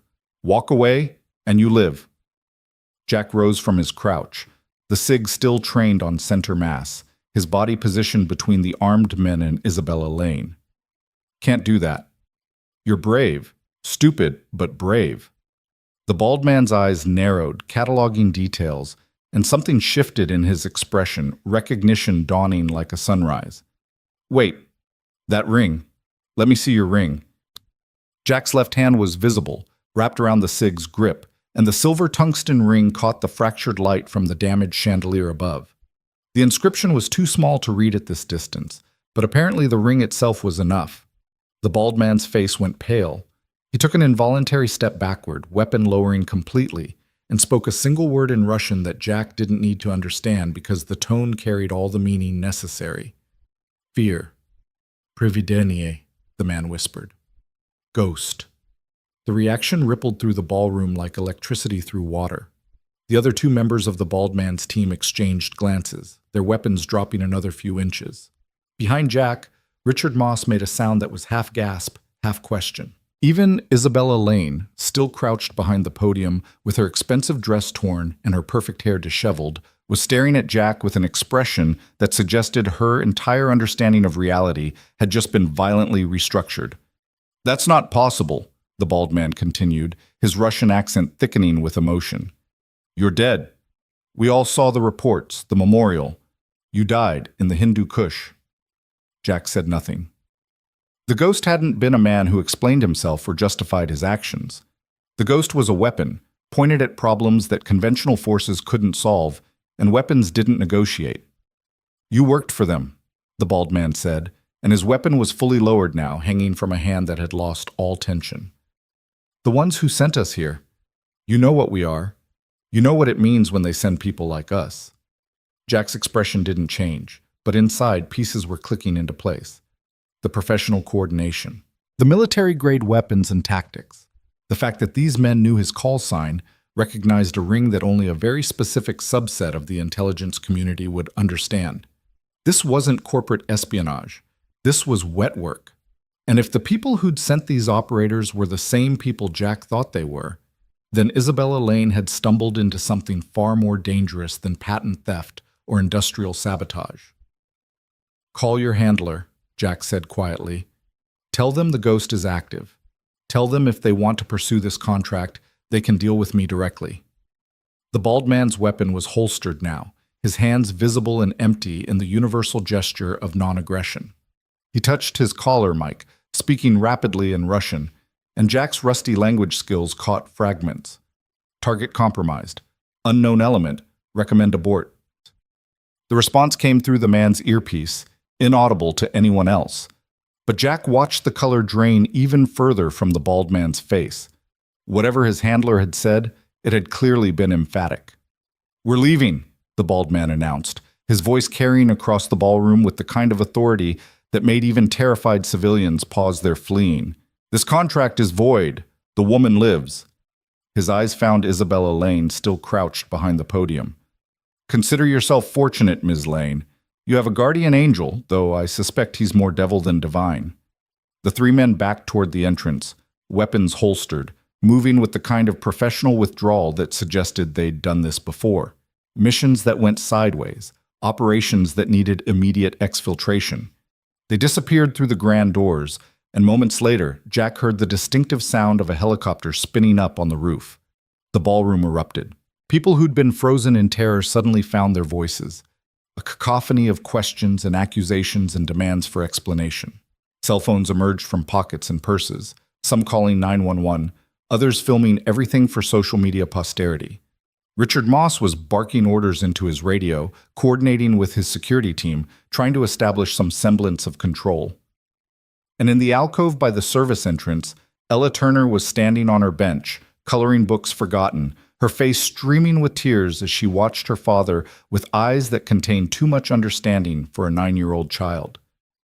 Jack's heart broke. He'd kept his promise to Sarah for almost 3 years. 3 years of normalcy, of parent-teacher conferences and scraped knees and bedtime stories. 3 years of being just dad, nothing more, nothing less. Those 3 years had just ended. Nobody move! A new voice, sharp with law enforcement authority. Jack turned to see uniformed police officers flooding into the ballroom through multiple entrances, weapons drawn, faces showing the kind of adrenaline-fueled intensity that made trigger fingers itchy. Drop your weapon. Hands where I can see them. Jack complied immediately, setting the Sig Sauer on the stage floor and raising his hands to shoulder height, fingers spread. The last thing this situation needed was a scared cop shooting the wrong person. I'm the one who neutralized the threat, Jack said calmly. The injured men on the stage are the attackers. I'm unarmed now. My daughter is in the alcove by the service entrance. She's 9 years old and terrified. Please make sure someone checks on her. The police swarmed the stage, zip-tie restraints appearing from utility belts, weapons trained on everyone until they could sort out who was who. Jack allowed himself to be pushed face down onto the stage floor, hands secured behind his back with the plastic ties, the officer's knee pressed between his shoulder blades with enough force to make breathing difficult. Standard procedure. Jack had done the same thing countless times in his old life. Secure everyone. Sort it out later. Richard! Isabella Lane had found her voice, her CEO authority reasserting itself despite the torn dress and the plaster dust in her hair. Richard, tell them! That man saved my life. He's not the threat. Richard Moss was already moving toward the officers, his credentials out, his ex-Secret Service authority giving weight to his words. The suspect in custody is a friendly, he announced. I witnessed the entire engagement. He intervened to protect Miss Lane from an armed kidnapping attempt. The injured men on the stage are the perpetrators. The pressure on Jack's back eased fractionally. One of the officers, a sergeant based on the stripes, knelt beside him, face skeptical, but willing to listen. That true? Your security? Maintenance, Jack corrected.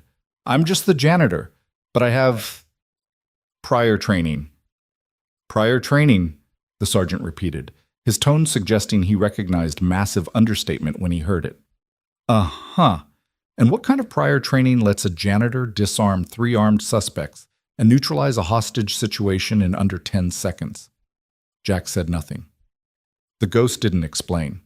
The ghost didn't justify. The sergeant's radio crackled with dispatch communications.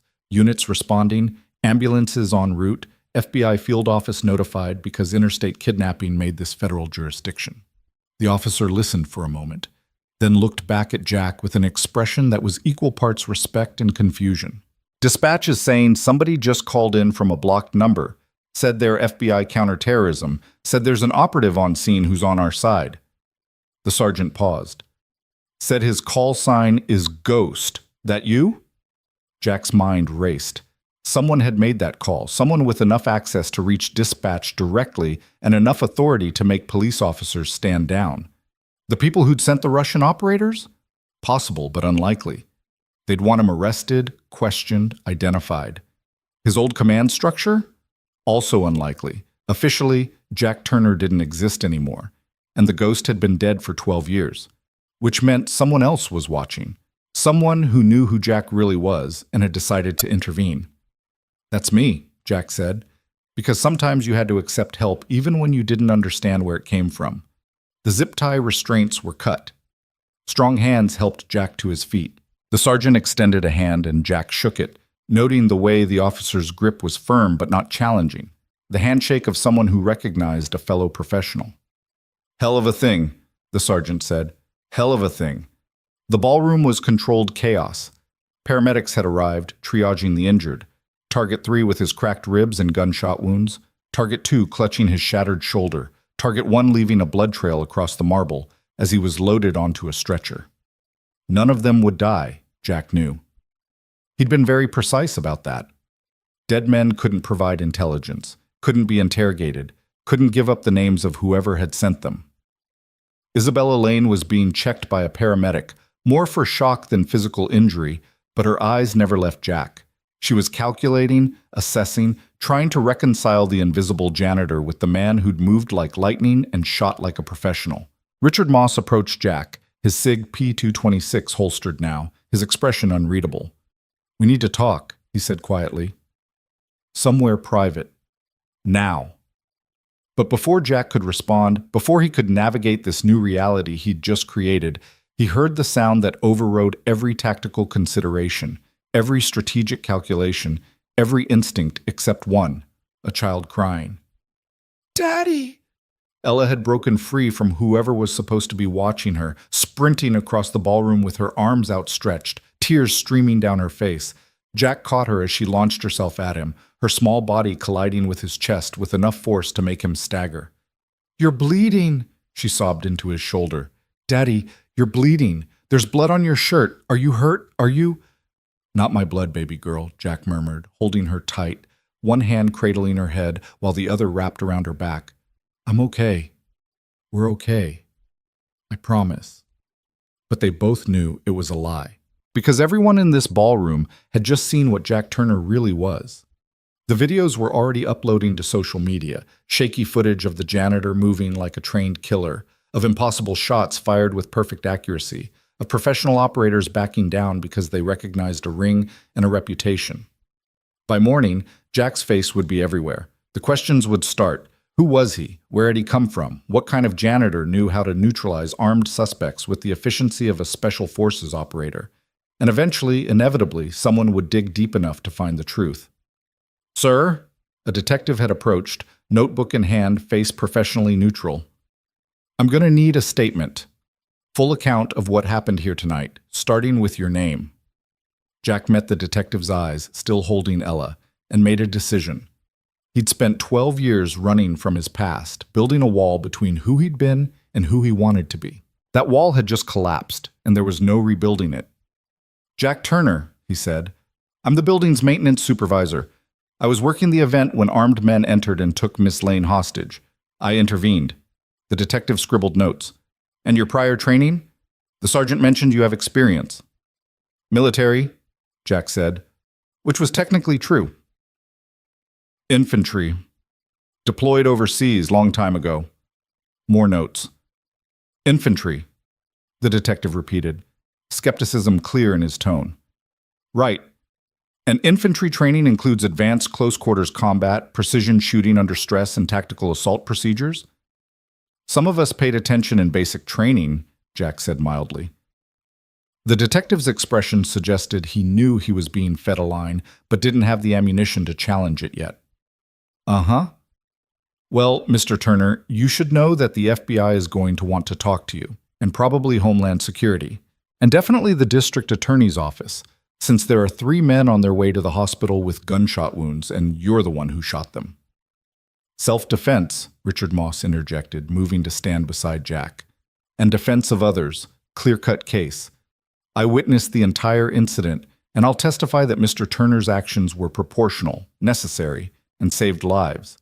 The detective nodded, adding this to his notes. "That's good. That'll help. But there's still going to be an investigation, Mr. Turner. People don't just walk away from discharging a firearm multiple times in a crowded public space, not without a lot of paperwork." "I understand," Jack said. More police were arriving now, detectives in suits, crime scene techs with cameras and evidence bags, a lieutenant who immediately took command and started barking orders about witness statements and chain of custody. The ballroom that had been filled with champagne and laughter an hour ago now looked like a war zone. Shattered glass, blood stains on marble, plaster dust coating everything like snow.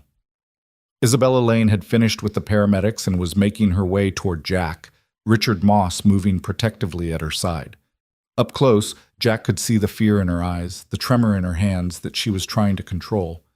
Whatever those men had wanted from her, whatever file they'd mentioned, it had clearly touched something that terrified her. "Mr. Turner," she began, then stopped, seeming to realize how inadequate words were. "You saved my life. I can't. Thank you seems insufficient." "You don't need to thank me," Jack said. Ella had stopped crying but still clung to him with the grip of someone who'd nearly lost something irreplaceable. Wrong place, wrong time. Anyone would have done the same. "No," Isabella said firmly. "No, they wouldn't have. Did you see how many people ran? How many looked away? You moved toward the threat, Mr. Turner, not away. That's not normal. That's not ordinary. That's—" She paused, her eyes dropping to the silver ring on his left hand. "Who are you? Really?" Jack considered lying, considered giving her the same story he'd given the detective. Just a veteran, just someone with some basic training who got lucky. But Isabella Lane hadn't survived in the cutthroat world of corporate leadership by being stupid or easily deceived, and she'd heard what the Russian operator had called him. Ghost. I'm someone who used to be someone else, Jack said carefully. A long time ago.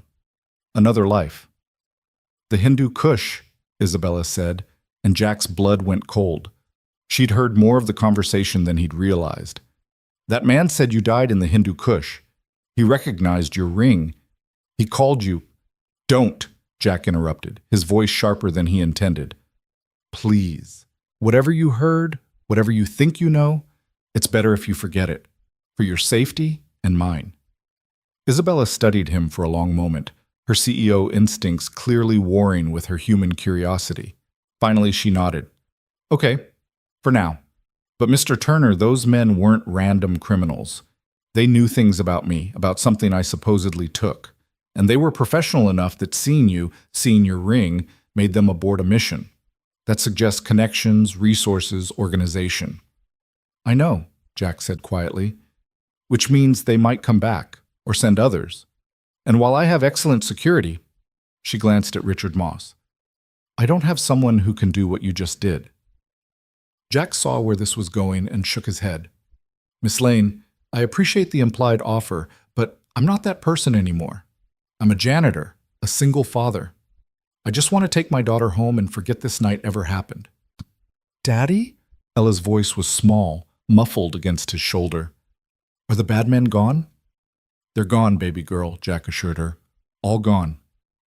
But what if they come back? It was the question Jack had been asking himself since the moment the Russian operator had recognized his ring. Because men like that didn't just walk away. They retreated, regrouped, and returned with better planning and superior force. And whoever had sent them, whoever was pulling strings from somewhere in the shadows, they now knew that Jack Turner was alive, active, and protecting Isabella Lane, which made him a problem that would need to be solved. They won't come back, Jack lied, because you told children the lies that let them sleep at night. I promise. But over Ella's head, his eyes met Isabella's, and they both knew the truth. This wasn't over. It was just beginning. The detective returned with more questions. The FBI arrived and wanted their own statement. Richard Moss was coordinating with his team, establishing a security perimeter, arranging for Isabella's immediate relocation to a secure location. The ballroom slowly emptied of civilians, replaced by law enforcement and emergency personnel, all of them working to process what would undoubtedly become the most high-profile incident in the city's recent history. And through it all, Jack held his daughter and watched the life he'd carefully constructed over 12 years crack and crumble like cheap plaster. The mayor approached, his face grave, his concerns seemingly genuine. Mr. Turner, on behalf of the city, I want to thank you for your bravery tonight. What you did, stepping in when trained security hesitated, neutralizing armed threats with minimal civilian casualties, it's nothing short of heroic. Jack bit back the response that wanted to emerge, that heroes were dead people, and he'd survived this long by being very good at not dying. Instead, he nodded politely and said, "Just did what needed doing, sir." Still, the mayor continued, the city recognizes exceptional service. I'd like to present you with a commendation, perhaps arrange a ceremony. No, Jack said, more sharply than he intended. No ceremonies, no commendations, no public recognition, please. The mayor blinked, clearly unused to people refusing his offers of publicity. Mr. Turner, I understand humility, but what you did deserves acknowledgement. The people of this city should know. The people of this city should go back to their lives and forget I exist, Jack interrupted. Mayor, with all due respect, every second my face is in the news, every photo that circulates on social media, I become more of a target, and I have a daughter to protect. Understanding dawned in the mayor's eyes.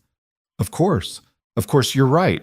We'll keep your identity out of official statements. But Mr. Turner, you should know that several dozen people filmed what happened here tonight.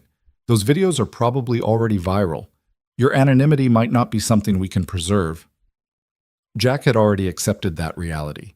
The moment he'd moved, the moment he'd decided that protecting Isabella Lane was worth exposing himself, he'd known there would be consequences. You couldn't deploy that level of skill, couldn't move with that kind of precision without raising questions that would eventually find answers. I understand, Jack said quietly, but I'd appreciate any discretion you can provide. The mayor nodded and withdrew, probably already calculating how to spin this incident for maximum political advantage while honoring Jack's request for anonymity. A difficult balance, but mayors didn't rise to power without learning how to walk tightropes. Richard Moss returned, his phone in hand, face grim. "We have a problem," he said quietly, positioning himself so only Jack and Isabella could hear. "My team just finished checking the building's security footage. Those 6 operators, the 3 who took the stage and the 3 who created the diversion, they didn't arrive tonight. They've been in the building for 3 days. Isabella's face went pale. 3 days? That's impossible. We have facial recognition, biometric scanners, security checkpoints. They bypassed everything, Moss interrupted. Probably had inside help, someone in facilities or maintenance who could create blind spots in the coverage. They've been living in the mechanical spaces between floors, observing routines, planning their approach. This wasn't opportunistic, Ms. Lane. This was surgical. Jack's tactical mind was already extrapolating implications. 3 days meant detailed reconnaissance. It meant they'd studied Isabella's movements, her security protocols, her habits and patterns. It meant they'd identified the ballroom event as the optimal strike window. Maximum chaos, maximum witnesses, maximum pressure to comply quickly. It also meant they'd probably identified escape routes, secondary positions, contingency plans. Professional operators always had contingencies. "You need to leave the city," Jack said bluntly. "Tonight. Don't go home. Don't go to your office. Don't go anywhere they might anticipate. Find somewhere remote, somewhere you've never been before, and stay there until we understand what we're dealing with." "We?" Isabella raised an eyebrow. "I thought you were just a janitor who wanted to go home." Jack looked at his daughter, still clinging to him, her face buried in his shoulder. Then he looked at Isabella Lane, brilliant, terrified, clearly in over her head, and felt the old instincts rising. The ones that said when you saw someone drowning, you didn't walk away just because getting wet was inconvenient. "The people who sent those men now know I'm involved," Jack said quietly. "Which means my daughter and I are already targets. The only way we get clear of this is by ending the threat permanently. And the only way to end it is by understanding what you took, what they think you have, and why they're willing to commit federal crimes to get it back." Isabella started to respond, then stopped, her eyes widening as she looked past Jack toward the ballroom entrance. Jack turned, his hand instinctively reaching for a weapon he no longer carried, and saw a figure standing in the doorway. The man was in his 60s, silver-haired and distinguished, wearing a suit that probably cost more than Jack's car. But it was his bearing that set him apart, the kind of absolute confidence that came from decades of wielding real power, not the cheap imitation that came with money or political office. "Ms. Lane," the man said, his voice carrying across the ballroom with casual authority, "I believe we need to have a conversation about the Prometheus file, and about why you thought stealing classified research from the Defense Advanced Research Projects Agency was a sound business decision." The ballroom, already tense with the aftermath of violence and adrenaline, went absolutely silent. Every conversation stopped mid-sentence. Every police officer and detective turned toward the doorway. Even the crime scene technicians paused their evidence collection, cameras lowering as they stared at the silver-haired man who'd just dropped a classified acronym into a room full of local law enforcement like a grenade without a pin. Isabella Lane's face drained of color so completely that Jack thought she might faint. Her hand reached out, grasping Richard Moss's arm for support, her perfectly manicured nails digging into the fabric of his suit jacket hard enough to leave crescents in the material. "Who the hell are you?"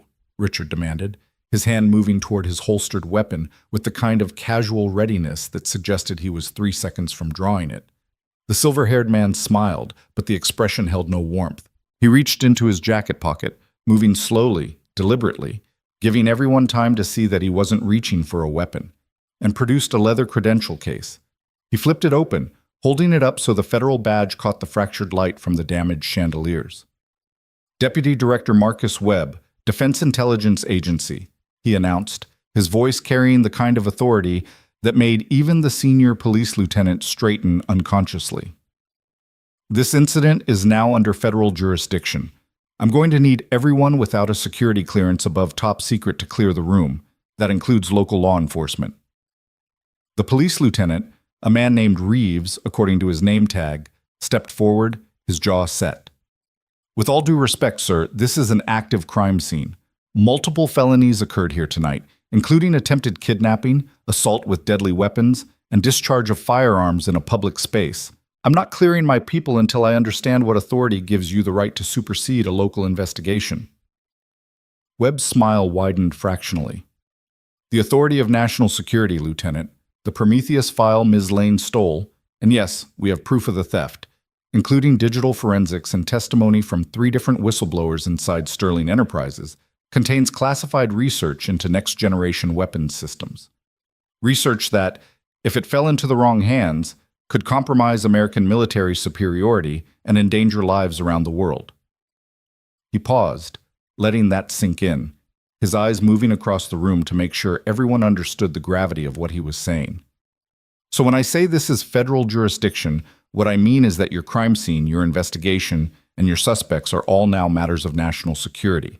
You can cooperate, or I can have the Attorney General call your mayor and explain why the city police department is interfering with a DIA operation. Your choice, Lieutenant. Reeves's face flushed red, anger and frustration warring with the practical reality that fighting federal agencies was a battle local police never won. Fine, he bit out, but I want documentation, official transfer of jurisdiction, signed orders, the whole 9 yards. I'm not letting you just walk in here and... You'll have everything you need within the hour, Webb interrupted smoothly. My people are already coordinating with your chief. But right now, I need this room cleared of everyone except Ms. Lane, her security chief. And his eyes found Jack still holding Ella, and something flickered in his expression. The maintenance worker who apparently has a very interesting skill set. Jack felt ice water replacing the blood in his veins. This was it. The moment he'd been dreading for 12 years. Someone with access to the right databases, the right classified files, had put the pieces together. The call sign, the ring, the tactical proficiency that no janitor should possess. Deputy Director Marcus Webb knew exactly who Jack Turner really was. The police began filing out, Reeves leading his people with stiff shoulders and barely contained resentment. The crime scene techs packed their equipment, casting curious glances at Webb and his mysterious credentials. Within 5 minutes, the vast ballroom held only 6 people: Webb, Isabella, Richard Moss, Jack, Ella, and 2 men in dark suits who'd appeared behind Webb like silent shadows, their bearing screaming Federal Protection Detail. Ms. Lane, Webb began, his tone shifting from authoritative to something almost conversational, you've been a very difficult woman to track. The shell companies, the offshore accounts, the encrypted communications, quite elaborate for a corporate CEO. Almost as if you were trying to hide something. Isabella had regained some of her composure, her spine straightening, her voice steady when she spoke. I don't know what you're talking about. Sterling Enterprises conducts legitimate business research. If someone within my organization accessed classified materials without authorization, that's news to me. Really? Webb pulled out a tablet from his other jacket pocket, swiping through screens with practiced efficiency. Because we have emails with your digital signature authorizing payments to a former DARPA contractor named Dr. Chen Liu. We have bank transfers from Sterling accounts to Dr. Chen's Cayman Islands holdings. We have phone records showing 63 calls between your private cell and Dr. Chen's burner phones over a 6-month period. He looked up from the tablet, his expression hard. We have everything, Ms. Lane. The only question now is whether you cooperate and potentially avoid federal prison, or whether you stonewall and spend the next 20 years in a cell. Jack watched Isabella's face, saw the moment her options crystallized in her mind. She was brilliant. You didn't become the youngest Fortune 500 CEO by being stupid, and she could clearly see that Webb had done his homework. The evidence was overwhelming. The path forward was narrow, but there was something else in her eyes too, something that looked like relief. It wasn't supposed to be classified, Isabella said quietly, her voice barely carrying across the now empty ballroom. Dr. Chen told me the research had been abandoned, that DARPA had shut down the program, that the data was essentially public domain. He said the only reason it was still marked classified was bureaucratic inertia. Dr. Chen lied, Webb said flatly. The Prometheus program wasn't abandoned. It was compartmentalized after we discovered security breaches. Dr. Chen was one of 3 researchers we suspected of planning to sell the technology to foreign interests. We were building a case against him when he disappeared. 3 weeks later, Sterling Enterprises announced a breakthrough in energy systems, breakthrough that happened to be identical to classified Prometheus research. Ella stirred in Jack's arms, her voice small and frightened. "Daddy, I don't understand what's happening. Who are these people? Why are they talking about prison?" Jack's heart clenched. This was exactly what he'd been trying to avoid, Ella being exposed to the shadows and secrets that defined his old life. "It's okay, baby girl," he murmured, though they both knew it wasn't. "These people are just trying to sort out some grown-up problems. Nothing for you to worry about." Webb's eyes moved to Ella, and something in his expression softened fractionally. "How old is your daughter, Mr. Turner?" 9, Jack said, his voice carefully neutral. "And if this is a conversation about national security and classified research, maybe she shouldn't be here." "I agree." Webb gestured to one of his protection detail, a woman in her 30s with kind eyes and the kind of build that suggested serious gym time. "Agent Morrison, would you mind taking the young lady to one of the private offices upstairs? Maybe find her some hot chocolate, put on a movie?" Ella's grip on Jack tightened. "I don't want to leave Daddy." "I know, sweetheart," Webb said, and the gentleness in his voice seemed genuine. "But your father and I need to have a very boring adult conversation about very boring adult things. You'll be much happier watching cartoons with Agent Morrison, and I promise," he looked directly at Jack, "your father will come get you as soon as we're done talking. You have my word." Jack wanted to refuse, wanted to keep Ella close where he could protect her. But the truth was that whatever conversation was about to happen, his daughter didn't need to hear it. The details of classified programs and federal crimes and whatever role Jack had played in his former life, those weren't things a 9-year-old should be exposed to. "Go with Agent Morrison," Jack said softly, loosening his grip on Ella even though every instinct screamed at him to hold tighter. "She'll take care of you, and I'll be there before you know it, okay?" Ella's eyes were wet, but she nodded, sliding down from Jack's arms with visible reluctance. Agent Morrison extended a hand, and after a moment's hesitation, Ella took it. "What kind of movies do you like?" Morrison asked as she led Ella toward the exit, her voice warm and conversational. "I bet there's a Disney Plus account somewhere in this building." Their voices faded as they disappeared through the doorway, and Jack felt part of his soul go with them. Ella was his anchor, his reason for maintaining the fiction of normalcy. Without her here, he was just a man standing in a ballroom full of secrets and lies, facing people who knew exactly what those secrets were. Webb waited until Morrison and Ella were gone before speaking again. "Commander Jack Turner, call sign Ghost, leader of Special Operations Task Force 6, officially killed in action January 2013 during a classified operation in the Hindu Kush Mountains." He paused, studying Jack's face. "Except you weren't killed, were you? You were extracted, given a new identity, and told to disappear. And for 12 years you did. Until tonight." Richard Moss had gone pale, his eyes darting between Webb and Jack with an expression that suggested his entire understanding of reality was being rewritten in real time. "Commander," he repeated, "your military, special forces?" "Was," Jack corrected quietly. "A long time ago, different life." "Jesus Christ," Richard breathed. I was Secret Service, presidential detail. I thought I knew how to spot operators. You've been working maintenance in this building for 6 months, and I never, not once, I never even suspected." "That was the point," Webb said. "The Ghost program was one of the most classified operations in modern military history. The soldiers selected for Task Force 6 underwent psychological conditioning, specialized training, and identity suppression protocols that made them functionally invisible in civilian contexts. They could blend into any environment, any socioeconomic level, any community. And when situations required their particular skill set, they could transition from civilian to operator in seconds." He gestured toward the stage where blood still stained the marble, where evidence markers showed the positions where Jack had neutralized 3 armed men with the kind of precision that most SWAT teams couldn't achieve. "Like tonight, maintenance worker one moment, tactical assault specialist the next. It's actually quite impressive, Commander. Most Ghost operatives couldn't maintain the fiction for more than a few years before the conditioning broke down. But 12 years? That's exceptional. Jack said nothing. What could he say? That he'd maintained the fiction because his wife had been real, his daughter was real, his love for them was the only truth he'd clung to in a world built on deception?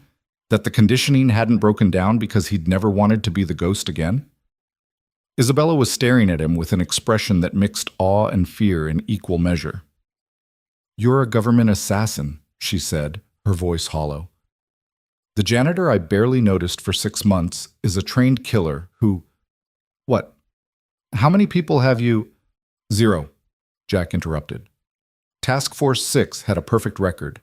Every mission, every operation, everyone came home alive. That was the Ghost's reputation. Impossible missions with 0 casualties. I never killed anyone who didn't absolutely need killing, and I spent every day trying to find ways to accomplish objectives without violence." "How noble," Webb said dryly. "Which is why the operation in the Hindu Kush went so well, despite losing a helicopter, evading enemy forces for 6 weeks, and emerging with your entire team intact, but the mission objectives completely unfulfilled." The words hit Jack like a physical blow. The Hindu Kush operation, the mission that had ended his military career, that had resulted in his official death and civilian resurrection, had been a disaster by every metric except the one that mattered to Jack. His team survived. "The objectives were flawed," Jack said quietly. "The intelligence was wrong. The targets weren't enemy combatants. They were civilians, refugees fleeing from Taliban forces. I wasn't going to authorize an airstrike on women and children just because some analyst 5,000 miles away misidentified them as hostiles." Webb's expression didn't change.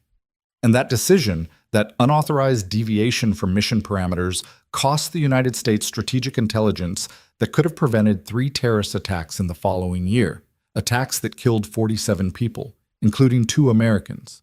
But at least you maintained your moral high ground, Commander. The accusation hung in the air like poison gas. Jack had heard it before, during the debriefings, during the psychological evaluations, during the meetings where men with stars on their shoulders had explained why Task Force 6 was being dissolved and why Jack Turner needed to die. He'd killed the mission to save innocent lives, and people had died because the intelligence his mission was supposed to gather never materialized. There was no right answer, no clean moral calculation. Just impossible choices and their cascading consequences. "Why are you here?" Jack asked, changing the subject because dwelling on 12-year-old decisions served no purpose. "If you knew I was alive, if you've been tracking me, why reveal yourself now? Why not just disappear me again, make the janitor vanish the same way the commander did?" Webb smiled, and this time the expression carried genuine amusement. "Because, Ghost, I need you. The men who attacked Ms. Lane tonight weren't random contractors. They were Volok Tactical, a Russian private military company that specializes in wet work and corporate espionage. The same company that's been hired by a Chinese state-owned enterprise to acquire the Prometheus research by any means necessary." He pulled up another screen on his tablet, showing photographs of the men Jack had fought. "These 6 were just the first wave. Volk has another 12 operators in the city, and we have intelligence suggesting they're planning a second attempt within 48 hours. Miss Lane's security," he nodded respectfully toward Richard Moss, "is excellent, but they're not equipped to handle a sustained assault by military-trained operators." "Get her out of the city," Jack said immediately. "Federal protection, relocated to a secure facility, maintained under guard until you roll up the entire Volk cell." "We could do that," Webb agreed. "Or we could use Ms. Lane as bait and eliminate Volk's entire operation in one decisive strike, which is where you come in, Commander." Jack felt the trap closing around him, inevitable as gravity. "No, I'm retired. I'm civilian. I'm a single father who just wants to take his daughter home and pretend tonight never happened." "Tonight already happened," Webb countered. "Those videos of you neutralizing armed suspects with operator-level proficiency are already viral. By morning, every intelligence agency in the world will be analyzing that footage, running facial recognition, trying to identify the mysterious janitor with ghost-level skills. Your anonymity is gone, Commander. The question now is whether you use the limited time you have left to protect your daughter by eliminating the threat permanently, or whether you run and hope they don't find you before you're too old to fight back." Isabella spoke up, her voice steadier now, her CEO instincts reasserting themselves despite the fear in her eyes. I don't want to be bait. I don't want anyone else getting hurt because I made a mistake trusting Dr. Chen. If there's a way to end this without more violence, there isn't, Webb interrupted bluntly. The Chinese don't give up when they want something. Neither does Volk. They'll keep coming, keep escalating, until either they get the Prometheus data or enough people die that continuing the operation becomes more expensive than abandoning it. The only way to truly end this is to make it clear that pursuing you is a death sentence. He turned back to Jack, his expression hardening. That's where the ghost comes in. We set up a scenario where Volk makes their second attempt. You're in position, along with a DIA tactical team, as backup. When they move on Ms. Lane, we eliminate them, permanently, publicly, and with enough violence that Volk's leadership thinks twice before accepting another contract against American interests. You want me to kill them, Jack said flatly. You want me to break my retirement, expose myself to foreign intelligence agencies, and murder Russian contractors in what I'm guessing would be a legally questionable operation at best. I want you to protect American citizens and classified research from foreign aggression, Webb corrected. The fact that it requires violence is regrettable, but necessary. And as for the legal questions, he smiled coldly. The DIA has an entire department devoted to creating legal justifications for operations that exist in gray areas. You'll be fine, Commander. You'll be a hero, actually. The man who stopped foreign mercenaries from stealing American military secrets. Jack looked at Isabella, saw the fear and guilt warring in her expression. Looked at Richard Moss, saw the calculation of a professional security operator trying to determine if Webb's plan had merit. Looked at the blood on the stage, the evidence of violence he'd tried so hard to leave behind. I need to think about this, Jack said finally. I need to talk to my daughter, make arrangements for her safety, figure out. You have 2 hours, Webb interrupted, checking his expensive watch. Volk's next operation window opens at midnight. If you're not committed by then, we'll implement Plan B, which involves Ms. Lane being relocated to a federal facility where she'll remain under protection indefinitely, possibly for years, while we attempt to dismantle Volk through slower, more conventional means. Years? Isabella's voice cracked. I can't. My company, my responsibilities. I have a board meeting next week, a merger that depends on my presence. Your company will survive without you, Webb said, not unkindly. But you won't survive without protection. Those are the options, Ms. Lane. 2 hours, Commander. Choose wisely.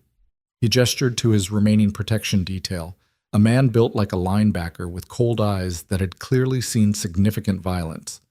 Agent Rawlings will escort you to your daughter. You can use the private office on the 41st floor to make whatever arrangements you need. But understand, every minute you delay is a minute Volk uses to prepare their next move. Jack wanted to argue, wanted to explain all the reasons why this was insane, why pulling him back into a world he'd left behind was dangerous for everyone involved. But Webb was right about one thing. The moment Jack had moved tonight, the moment he'd revealed what he could do, his civilian life had ended. The only question now was whether he tried to run from the consequences or face them head-on. 41st floor, Jack said quietly. 2 hours. Then I'll give you my answer. Webb nodded, satisfied, and turned his attention back to Isabella. Ms. Lane, we need to discuss the specifics of what you took from Dr. Chen, what Sterling Enterprises has done with the research, and how much of it has been compromised. That conversation needs to happen now, and it needs to be completely honest. Agent Rawlings, escort Commander Turner to the private offices. Make sure he has everything he needs. Rawlings moved to Jack's side, his presence less threatening than simply overwhelming. This way, sir, he said, his voice carrying the flat effect of someone who'd learned to feel nothing while doing terrible things. Jack followed, his mind already racing through scenarios and probabilities, trying to find a path forward that didn't end with his daughter orphaned or himself dead. The ballroom doors closed behind them, muffling the sound of Webb interrogating Isabella about classified research and corporate espionage. The elevator ride to the 41st floor was silent, except for the mechanical hum of cables and motors. Rawlings stood at parade rest, his eyes forward, his presence filling the small space with the kind of quiet menace that came from absolute confidence in one's ability to inflict violence. You served? Jack asked quietly. Marines, Rawlings said without looking at him. Force Recon. 2 deployments in Afghanistan, 1 in Iraq. Got recruited by DIA after my 3rd tour ended. Been working protection details and tactical operations for 6 years. Like what Webb's proposing? Rawlings' eyes flickered toward Jack, assessment and calculation visible in their depths. Sir, I've worked with the deputy director for 4 years. In that time, I've participated in operations across 3 continents, eliminated threats to American interests in ways that would never hold up in civilian courts, and watched good people die because we waited too long to act decisively. He paused. Webb's plan tonight isn't ideal, but it's pragmatic. Volk won't stop until they're stopped. You know that better than anyone. The elevator doors opened onto a floor of executive offices, the kind of corporate luxury that existed to impress clients and intimidate competitors. Rawlings led Jack down a hallway lined with artwork that probably cost more than Jack's annual salary, stopping at a door marked Executive Conference Room. Inside, Ella sat on a leather couch that could have seated 8 people, a mug of hot chocolate in her hands, watching something animated on a massive wall-mounted television. Agent Morrison sat nearby, her posture relaxed but her eyes constantly scanning, the eternal vigilance of someone trained to spot threats before they materialized. "Daddy!" Ella set down her hot chocolate and ran to Jack, throwing her arms around his waist. "Agent Morrison has been really nice. She let me pick any movie I wanted, and she knows all the princesses' names, and she said after this we could watch another one if I wanted." "That's great, baby girl," Jack said, kneeling to be at her eye level, his hands gentle on her shoulders. "Agent Morrison, could you give us a few minutes? Private conversation?" Morrison looked to Rawlings, who nodded once. Both agents stepped into the hallway, closing the door behind them with a soft click that somehow felt more ominous than a slamming. Jack guided Ella back to the couch, sitting beside her, trying to find words that would explain the unexplainable to a 9-year-old who'd already seen far too much tonight. "Sweetheart, we need to talk about what happened downstairs. About what you saw." Ella's face grew serious, older than her years. "You hurt those bad men. You had a gun. You moved like in the movies Mom never let me watch." "I know," Jack said softly, "and I'm sorry you had to see that. That's not who I want to be. That's not who I've been since you were born." "But that's who you were before, right?" Ella's eyes, Sarah's eyes, searched his face. "Before Mom, before me, you were a soldier who did dangerous things." There was no point in lying. Ella had heard Webb's speech, had heard the title Commander, had seen her father move with a proficiency that couldn't be explained away as basic infantry training. "Yes," Jack admitted. "A long time ago, I was a soldier. I did dangerous things, impossible things, things I'm not proud of. But when I met your mom, when you were born, I walked away from all of that. I became just Dad. And that's all I've wanted to be for your entire life." "But now the dangerous things found us anyway," Ella said, her voice small but steady. "Those bad men who wanted to hurt that lady, they knew who you were. They were scared of you." "They were scared of who I used to be," Jack corrected. "The ghost. That's what they called me. Because I was good at being invisible, at moving through places without being seen. But that person, he died a long time ago. He died so that you could have a normal father, a normal life." Ella was quiet for a long moment, her small hands wrapped around the cooling mug of hot chocolate. "Mom knew, didn't she, about the ghost?" Jack felt his throat tighten. "Your mom knew I had a past. She didn't know the details, didn't want to know. She just knew that I loved her, that I loved you, and that I'd do anything to protect our family. That was enough for her. Is that why you saved that lady tonight? To protect people?" "Yes. But now you're in trouble because of it. That man, Deputy Director Webb, he wants you to do dangerous things again. I heard Agent Morrison talking to Agent Rawlings on her phone." Ella looked up at Jack, tears forming in her eyes. "Daddy, I don't want you to die like Mom died. I can't. If I lose you too—" Jack pulled her into a tight embrace, feeling her small body shake with sobs she'd been holding back since the moment the ballroom had erupted into chaos. "You're not going to lose me, baby girl. I promise. Whatever happens, whatever I have to do, I'm coming back to you. Always." But even as he said the words, Jack knew they might be a lie. The operation Webb was proposing, using Isabella as bait, engaging Volk operators in a direct confrontation, had too many variables, too many opportunities for things to go catastrophically wrong. Professional military contractors didn't go down easy, and 12 years of rust meant Jack's reflexes, his tactical judgment, his ability to predict and counter threats might not be what they once were. He could die. He probably would die if he agreed to Webb's plan. But if he didn't agree, if he took Ella and ran, they'd spend the rest of their lives looking over their shoulders. Volk would find them eventually, or some other threat would emerge. And without the DIA's resources and protection, Jack would be trying to defend his daughter alone. The math was brutal but clear. Take the fight to Volk now, with support and planning, or wait for the fight to find them later, in circumstances of the enemy's choosing. "I need to make a phone call," Jack said quietly, releasing Ella and pulling out his cell phone, an ancient flip phone that still used physical buttons because smartphones left too much digital footprint. "It's going to be boring adult conversation. Can you finish your movie while I talk?" Ella nodded, wiping her eyes, trying to be brave in the way children did when they sensed their parents needed them to be strong. "Okay, Daddy." Jack moved to the far corner of the conference room, near windows that looked out over the city's glittering nightscape. He dialed a number from memory, one he hadn't called in 3 years, and waited through 4 rings before a voice answered. "Turner." "Jesus Christ, is this actually you?" "Hey, Marcus," Jack said quietly. "I need a favor." Marcus Chen, no relation to the doctor.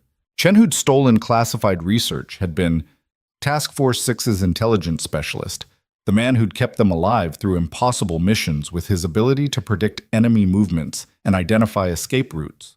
After the Hindu Kush operation, after they'd all officially died and been resurrected as civilians, Marcus had taken his considerable talents to the private sector, establishing a security consultancy that catered to individuals who needed to disappear. "A favor," Marcus repeated, his voice carrying equal parts disbelief and concern. "Jack, I saw the videos. The entire internet saw the videos. You neutralized 3 armed operators in under 10 seconds. That's not favor-level problems. That's, your cover is completely blown and hostile intelligence agencies are probably triangulating your position right now problems." "I know," Jack said. "Which is why I need you to take Ella, tonight, right now. Get her somewhere safe, somewhere isolated, somewhere that if I don't survive the next 48 hours, she'll be protected and cared for." Silence on the other end of the line, broken only by the sound of Marcus breathing and the faint background noise of traffic. "You're going active again," Marcus said finally. "Webb found you. That magnificent bastard actually tracked down the ghost and convinced him to come out of retirement." "He didn't convince me of anything," Jack said sharply. "But there's a threat. Russian contractors, Volk Tactical, 12 operators in the city planning to assassinate a civilian target. If I don't stop them now, they'll keep coming. And eventually they'll figure out where Ella and I live, where she goes to school, where we're vulnerable. So you're going to kill them all," Marcus said matter-of-factly. "Classic ghost solution. Eliminate the threat permanently so it can't regenerate." I'm going to try to stop them with minimal casualties," Jack corrected, though they both knew that was probably wishful thinking. "But yes, if it comes down to violence, I'll do what's necessary. I just need to know that Ella is safe first, that if something goes wrong, she'll be taken care of." Another pause. Then Marcus said something Jack had known was coming, but still hurt to hear. "Sarah made me promise, right before she died. Made me swear that if anything ever happened to you, if the past ever caught up and you couldn't protect Ella, I'd step in. I'd be the uncle she needed." Jack's vision blurred. "She told me the same thing. Said you were the only person from my old life she trusted completely. Where's Ella now?" "Executive conference room, 41st floor of Sterling Tower. 2 DIA protection agents outside the door. You'll need to coordinate with Deputy Director Webb, convince him that she's safer in your custody than in federal protection." "Webb's smart enough to recognize a good solution when he hears one," Marcus said. Jack could hear movement on the other end of the line, the sound of drawers opening, equipment being gathered. "I can be there in 90 minutes. That gives you time to say goodbye properly." "Thank you," Jack said, and meant it with every fiber of his being. "Don't thank me yet. Just don't die, okay? Ella's already lost her mother. She doesn't need to lose you too." The call disconnected. Jack stood at the window, looking out at the city where somewhere 12 Russian contractors were planning their next move, preparing for violence, confident in their training and equipment and the element of surprise. They'd be wrong about that last part. Jack was done being surprised. He returned to the couch where Ella was watching her movie, sat down beside her, and pulled her close. "Baby girl, I need to tell you about a man named Marcus. Uncle Marcus. Though you've never met him." The conversation took 20 minutes. Ella asked questions, good questions, the kind that showed she understood the gravity of what Jack was proposing, and Jack answered as honestly as he could without terrifying her. Yes, he was going to do something dangerous. Yes, there was a possibility he might get hurt. Yes, Uncle Marcus was someone she could trust completely, someone who'd known her mother, someone who'd promised to always look out for her. "But you'll come back," Ella said, and it wasn't quite a question. "I'll do everything in my power to come back," Jack promised. "And when I do, we're going to leave this city, find somewhere quiet and safe, somewhere with good schools and parks, and maybe a dog if you still want one. Somewhere we can be normal again." "Okay," Ella whispered. "I believe you, Daddy." Jack held her until Morrison knocked softly on the door, announcing that someone named Marcus Chen was in the building and Deputy Director Webb wanted confirmation before allowing him access to the 41st floor. Jack gave that confirmation, and 20 minutes later Marcus walked into the conference room. He looked older than Jack remembered, grayer, more lines around his eyes, but the sharp intelligence was still there, the quick assessment of threats and opportunities that had made him invaluable in Task Force 6. "Hey, Jack," Marcus said quietly. Then to Ella, "And you must be the famous Ella I've heard so much about. Your dad's told me you're an amazing artist." Ella looked between Jack and Marcus, her 9-year-old instincts clearly trying to determine if this stranger was safe. "Daddy says you knew my mom." "I did," Marcus confirmed, kneeling to be at her eye level. "Sarah was one of the kindest people I ever met. She had this laugh that made everyone around her smile, and she was absolutely fearless when it came to protecting the people she loved. You look like her, you know, same eyes, same determination." Something in Ella's posture relaxed. "Daddy says I'm going to stay with you for a little while, that you're going to keep me safe." "The safest," Marcus promised. "I have a cabin in the mountains 3 hours from here. No neighbors, no city noise, just trees and a lake, and the best stargazing you've ever seen. Your dad told me you like stars." Ella nodded slowly. "Okay, but Daddy has to promise to call me every day." "Every single day," Jack agreed, though he had no idea if he'd be able to keep that promise. "And when this is all over, I'm coming to get you, no matter what." The goodbyes were harder than Jack had anticipated. Ella clung to him, tears streaming down her face, and Jack had to physically pry her arms from around his neck, his own vision blurred beyond recognition. Marcus waited patiently, his expression sympathetic, until finally Jack managed to transfer Ella to his old teammate's care. "Take care of my girl," Jack said, his voice rough. "With my life," Marcus promised. "You just make sure you come back to her. She's already lost too much." They left, Ella looking back over Marcus's shoulder, her small hand waving, until the elevator doors closed, and she was gone. Jack stood in the hallway, feeling like someone had carved out his chest and left nothing but empty space behind. Agent Rawlings appeared beside him. "It's time, sir. Deputy Director Webb is waiting in the operations center. We have 45 minutes until Volk's next window opens." Jack nodded, not trusting his voice. He followed Rawlings to another elevator, this one requiring a key card and biometric scan to access, descending to sublevels that Jack hadn't known existed in Sterling Tower. The operations center was pure government efficiency. Banks of monitors showing security feeds from across the city, communication equipment that probably cost more than Jack's apartment building, and a tactical planning table covered with maps and satellite imagery. Webb stood at the head of the table, now wearing tactical gear instead of his expensive suit, looking 10 years younger and significantly more dangerous. "Commander," Webb said, "welcome back to the world. Let's discuss how we're going to end Volk Tactical permanently."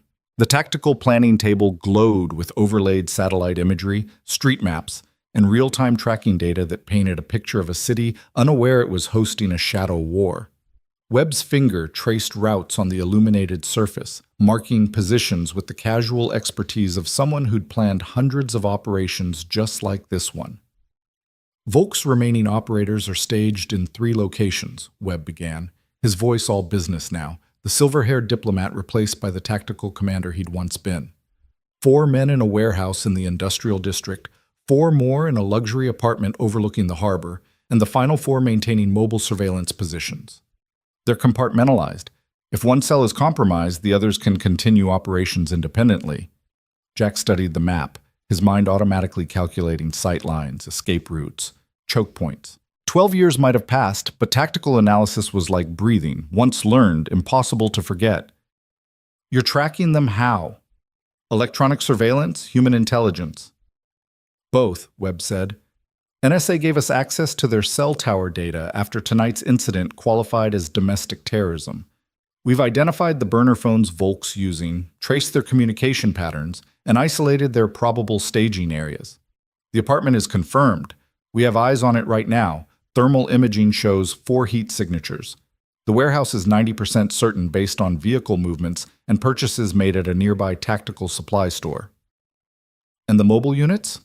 Webb's expression tightened. Those are the problem. They're professionals who understand counter-surveillance. They move in patterns designed to defeat tracking, switch vehicles every few hours, never stay in one location long enough for us to establish reliable observation. We know they exist because of intercepted communications, but their current positions are unknown. Jack saw the operational challenge immediately. Taking down the warehouse and apartment cells would be relatively straightforward. Static targets, known positions, ability to establish superiority of force. But the mobile units represented a wild card, a threat that could materialize from any direction at any moment. What's the bait scenario? Jack asked. How are you planning to draw them out? Webb pulled up another layer on the tactical display, showing Sterling Tower and the surrounding blocks. Ms. Lane returns to her penthouse here in the tower. We make it look like normal security, her regular protection detail, nothing unusual. But we have DIA tactical teams staged in adjacent buildings, aerial surveillance, and a perimeter that will trigger the moment any Volk operators move within 3 blocks. They'll spot the perimeter, Jack said flatly. These aren't amateurs. They'll have done reconnaissance, identified your surveillance positions, planned approach vectors that minimize exposure. Which is why you're not part of the perimeter, Webb said, pulling up a schematic of Sterling Tower itself. You'll be inside the penthouse with Ms. Lane, close protection. When Volk makes their move, you'll be the last line of defense until our tactical teams can collapse the perimeter and neutralize the threat. Jack studied the tower schematic, noting entry points, stairwells, elevator banks. They won't come through the front door, too exposed, too many security checkpoints. They'll infiltrate through service entrances or maintenance access, probably using the same inside contact who helped them during their reconnaissance. We've locked down those access points, Webb assured him. Every service entrance, every maintenance tunnel, every ventilation shaft large enough for human access, all monitored, all secured. You're assuming they'll use known access points, Jack countered. Professional operators create their own entry vectors. Exterior wall breaches, roof insertions, even climbing the building's facade if they have the equipment. He paused, a memory surfacing from his task force 6 days. In Kandahar, we infiltrated a supposedly secure compound by rappelling down from the adjacent building's roof. Everyone was watching the ground-level approaches. Nobody thought to look up. Webb's expression showed grudging respect. Point taken. We'll add aerial observation assets and establish rooftop security. Anything else? Jack was about to respond when his combat instincts, dormant for years but now fully awake, registered something wrong. It was subtle, more feeling than fact, but in his old life, ignoring those feelings had been the difference between mission success and body bags. This entire plan assumes Volk doesn't know about DIA involvement, Jack said slowly. But they had to know the ballroom operation failed. They had to have extraction protocols, emergency communications. Which means their remaining operators know that 3 of their teammates were captured and are probably talking to federal interrogators right now. Webb's face remained neutral, but something flickered in his eyes. The 3 suspects from the ballroom are currently in DIA custody. They're being interrogated, but so far they've refused to provide any intelligence. So Volk's leadership knows you have their people, Jack pressed. They know Isabella Lane is under federal protection. They know the operation is compromised. Why would they continue? Why not abort, cut their losses, and disappear? Because they're being paid $20 million, Webb said. And Volk's reputation depends on contract completion. If they abort now, they lose not just this payment, but future contracts. In the private military world, reputation is everything. Jack wasn't convinced. Something about the operational logic felt wrong, like a puzzle piece that didn't quite fit, but had been forced into place anyway. Professional military contractors valued their lives more than their reputations. You couldn't spend money when you were dead, unless the money wasn't the real motivation. Who's paying them? Jack asked. You said Chinese state-owned enterprise, but which one? And why is this Prometheus research worth $20 million and a high-risk operation in American territory? Webb hesitated, and Jack recognized the pause of someone deciding how much classified information to reveal. The research Dr. Chen stole involves next-generation energy systems, specifically compact fusion reactors with military applications. The breakthrough that Sterling Enterprises announced wasn't just civilian technology. It was the key to portable high-energy weapons systems, advanced propulsion, even tactical nuclear devices small enough to fit in a briefcase. The implications hit Jack like a freight train. This wasn't corporate espionage. This was proliferation of weapons technology that could fundamentally alter the global balance of power. If China acquired functional compact fusion research, they could develop weapons systems that would make current American military superiority irrelevant. Jesus Christ, Jack breathed. How much of this does Isabella Lane understand? Does she know she didn't just steal corporate secrets? She helped create the next generation of weapons of mass destruction? Ms. Lane believed she was developing civilian energy technology, Webb said. And to be fair, the applications are dual use. Compact fusion could revolutionize power generation, enable space exploration, solve climate change, but it could also enable weapons that make current nuclear arsenals look primitive by comparison. Jack's tactical assessment recalibrated. If the stakes were this high, if the Chinese government was this invested in acquiring the research, then Volk wasn't just protecting their reputation. They were operating under orders that probably included success or death clauses, the kind of contracts where failure meant more than just lost future business. You're not planning to capture them, Jack said, understanding dawning. You're planning to kill them, all of them, because you can't risk any intelligence about the Prometheus research escaping, and you can't risk Volk operators reporting back about American capabilities. Webb met his gaze steadily. This is a zero-sum operation, Commander. Either we eliminate the threat permanently, or we accept that hostile foreign actors have detailed knowledge of America's most classified weapons research. Those are the only two outcomes that preserve national security. What about the legal justifications you mentioned? The Attorney General's office, the whole "we have lawyers for this" speech? We have lawyers, Webb confirmed. Very good lawyers who will ensure that everything we do tonight falls into legally defensible gray areas. Self-defense, protection of federal witnesses, prevention of imminent terrorist acts. Take your pick. They're all technically accurate and completely false. Jack had operated in those gray areas before, during his task force 6 days.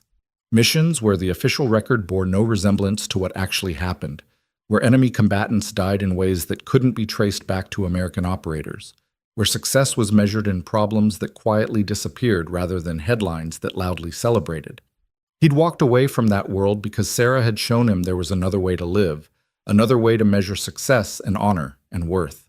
And now Webb was asking him to walk back into the shadows, to become the ghost again, to accept that some problems could only be solved with violence. I want it on record, Jack said quietly, that I'm doing this under protest, that I believe there are alternatives that don't require killing 12 men, regardless of their intentions or affiliations. But I also understand that my daughter's safety depends on Volk being neutralized permanently. So I'll do what you're asking, Deputy Director. I'll be the ghost one more time. That's all I needed to hear, Webb said, and if there was relief in his voice, he hit it well. Let's discuss operational details. Timing, equipment, rules of engagement. The next 90 minutes passed in a blur of tactical planning that felt simultaneously foreign and familiar. Jack found himself slipping back into old patterns, thinking in terms of kill zones and fields of fire, calculating ballistic trajectories and breach timings, speaking in the clipped professional language of operators discussing violence with clinical detachment. Webb provided equipment that Jack recognized from his Task Force 6 days, a Heckler & Koch MP7 personal defense weapon, compact and devastatingly effective at close quarters, a tactical vest with ceramic plate inserts that might stop rifle rounds, communications gear that would keep him linked to Webb's command center, a tactical knife whose weight and balance felt like greeting an old friend. Rules of engagement are simple, Webb explained as Jack checked the MP7's action, muscle memory guiding his hands through the inspection process. Positive identification of hostile intent before engagement. Minimize collateral damage. Preserve Ms. Lane's life above all other considerations, including your own. As Jack looked up from the weapon. Including my own? You volunteered for this mission, Commander. You understood the risks, but Ms. Lane is a civilian who made a mistake. She doesn't deserve to die because of it. If it comes down to a choice between her life and yours, you make the right call. It was a suicide mission disguised as a protection detail, and they both knew it. But Jack had made his peace with that possibility the moment he'd sent Ella away with Marcus. Better he die trying to create a safe world for his daughter than live while threats circled ever closer. Understood, Jack said simply. The final briefing included introduction to the DIA tactical team, 8 operators who would form the outer perimeter, all of them with Special Forces backgrounds, all of them looking at Jack with expressions that mixed respect and curiosity. They'd clearly been briefed on who the ghost was, what Task Force 6 had accomplished, and why bringing a retired operator out of civilian life was worth the risk. Their team leader, a Marine named Captain Sarah Chen, approached Jack after the briefing. Commander Turner, it's an honor, sir. I wrote my master's thesis on Task Force 6's operational methodologies. Your zero casualty record was legendary. Was, Jack emphasized. That was a different person, a different time. Tonight, I'm just backup captain. You and your team are the primary response force. I'm the last resort if everything else fails. Chen nodded, but her expression suggested she understood exactly what Jack's presence meant. Webb expected things to go wrong, expected the tactical team to be insufficient, expected that only a ghost-level operator could ensure mission success. Isabella Lane was brought into the operations center looking exhausted, her perfect corporate facade cracked by hours of interrogation and the slowly dawning realization of what her pursuit of technological advancement had unleashed. She changed into tactical casual clothing, jeans, boots, a jacket that wouldn't restrict movement, and accepted the bulletproof vest Webb offered with the numb compliance of someone in shock. Ms. Lane, Jack said quietly, moving to where she stood apart from the tactical preparations. I need you to understand what's about to happen.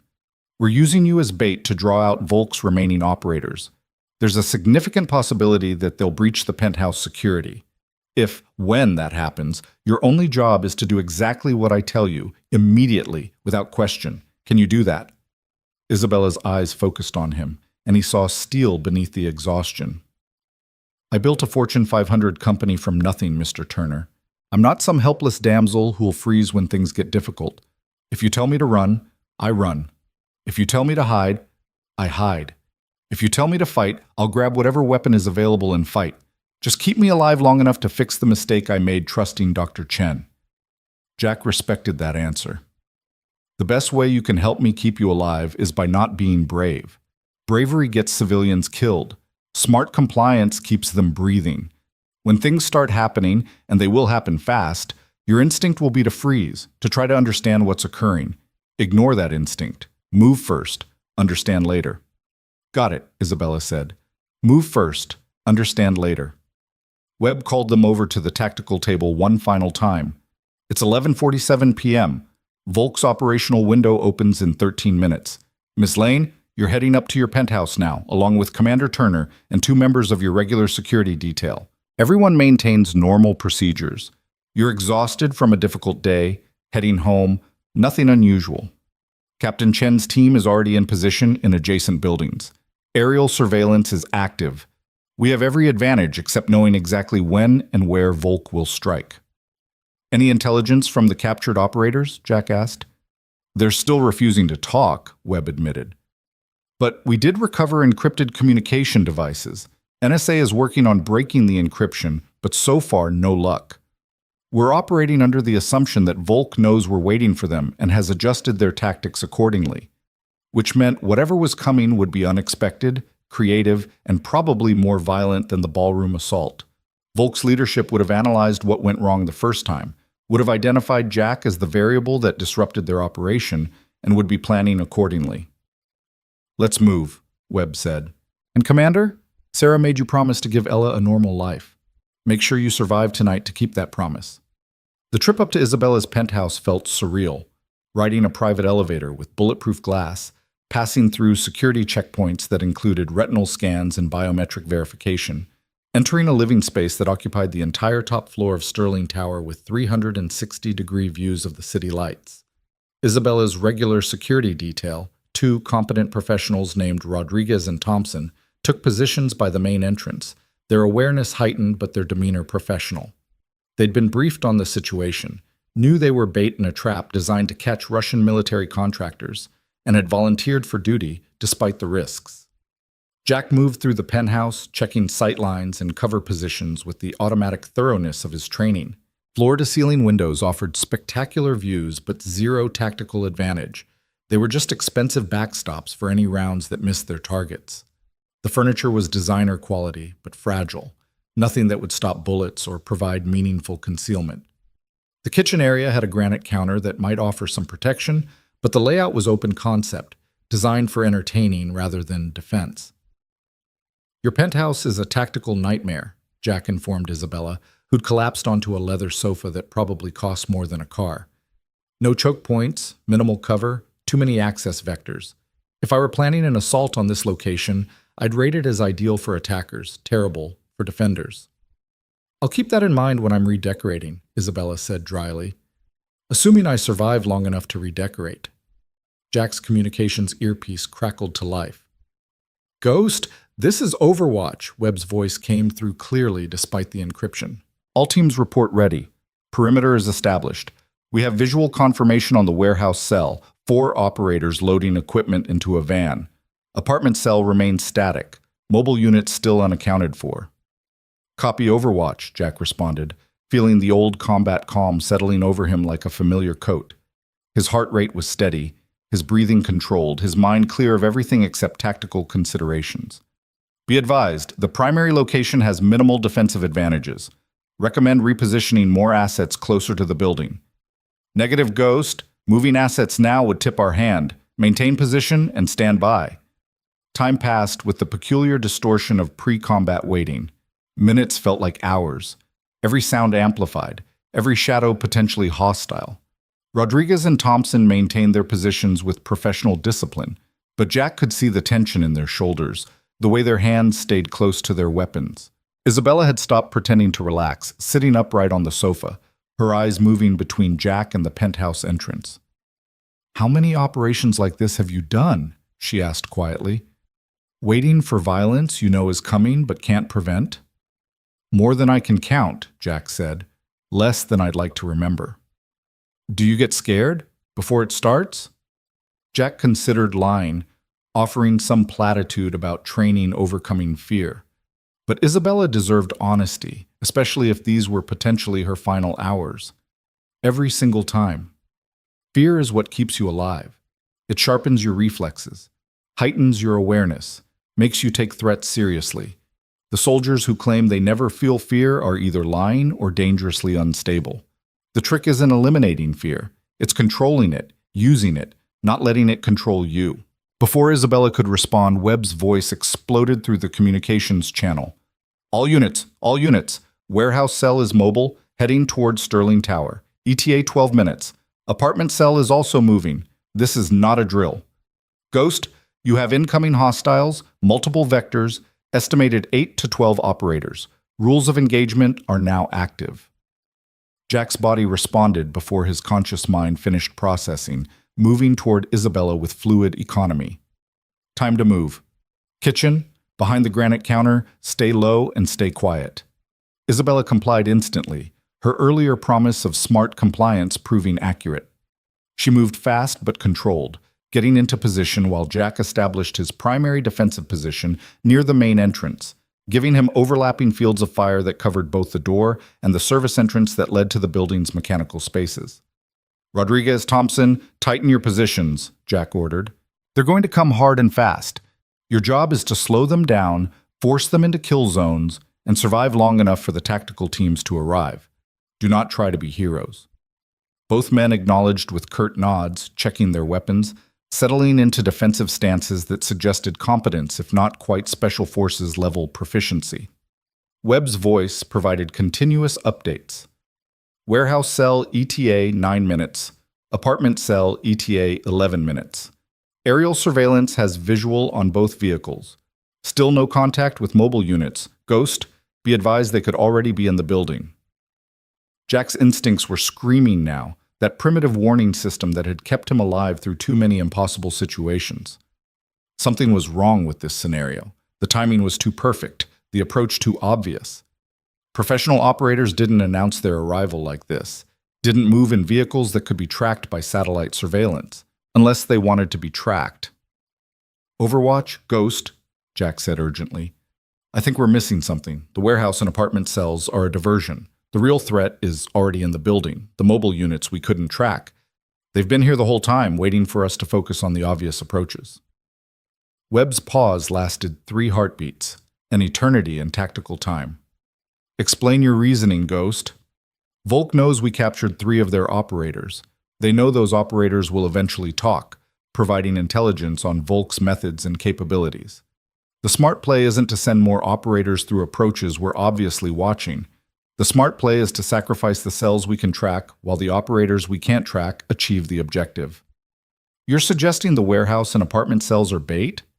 "I'm suggesting they're either bait or they're planning something we haven't anticipated. Either way, the threat isn't 12 minutes out. It's already here." As if summoning them by speaking their existence, Jack's ears caught a sound that didn't belong. The whisper of fabric against metal, coming from the service entrance. Too quiet for civilian hearing, but unmistakable to someone trained to detect infiltration. "Contact service entrance," Jack said quietly into his mic, bringing the MP7 to his shoulder, sight picture perfect, finger resting lightly on the trigger guard. "I have movement. No visual yet. Rodriguez, Thompson, reorient on my position." The service entrance door exploded inward, not with the controlled breach of professional operators, but with the devastating violence of shaped charges designed to destroy obstacles and disorient defenders. The blast wave hit like a physical fist, accompanied by flashbang grenades that turned the penthouse into a hellscape of light and noise. Jack's training saved him. He'd closed his eyes and opened his mouth the instant before detonation, minimizing the disorientation. He fired through the smoke and debris, controlled 3-round bursts aimed at the doorway where operators would be entering, using sound and memory to guide his shots since vision was temporarily useless.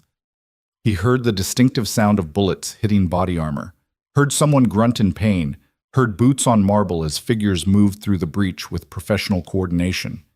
His vision cleared in time to see 4 operators in full tactical gear flowing into the penthouse, weapons up, moving in practiced patterns that spoke of hundreds of hours of training. Jack's first burst caught the lead operator in the hip, below where his armor protected, sending him down with a scream. The second burst forced the remaining 3 into cover behind furniture that wouldn't stop bullets but broke their sight lines.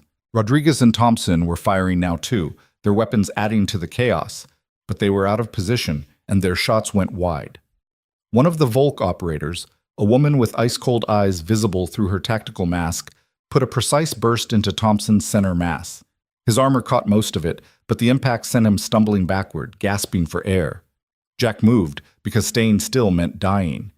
He flowed across the penthouse, using furniture and walls for momentary concealment, getting angles on the operators that their armor couldn't protect.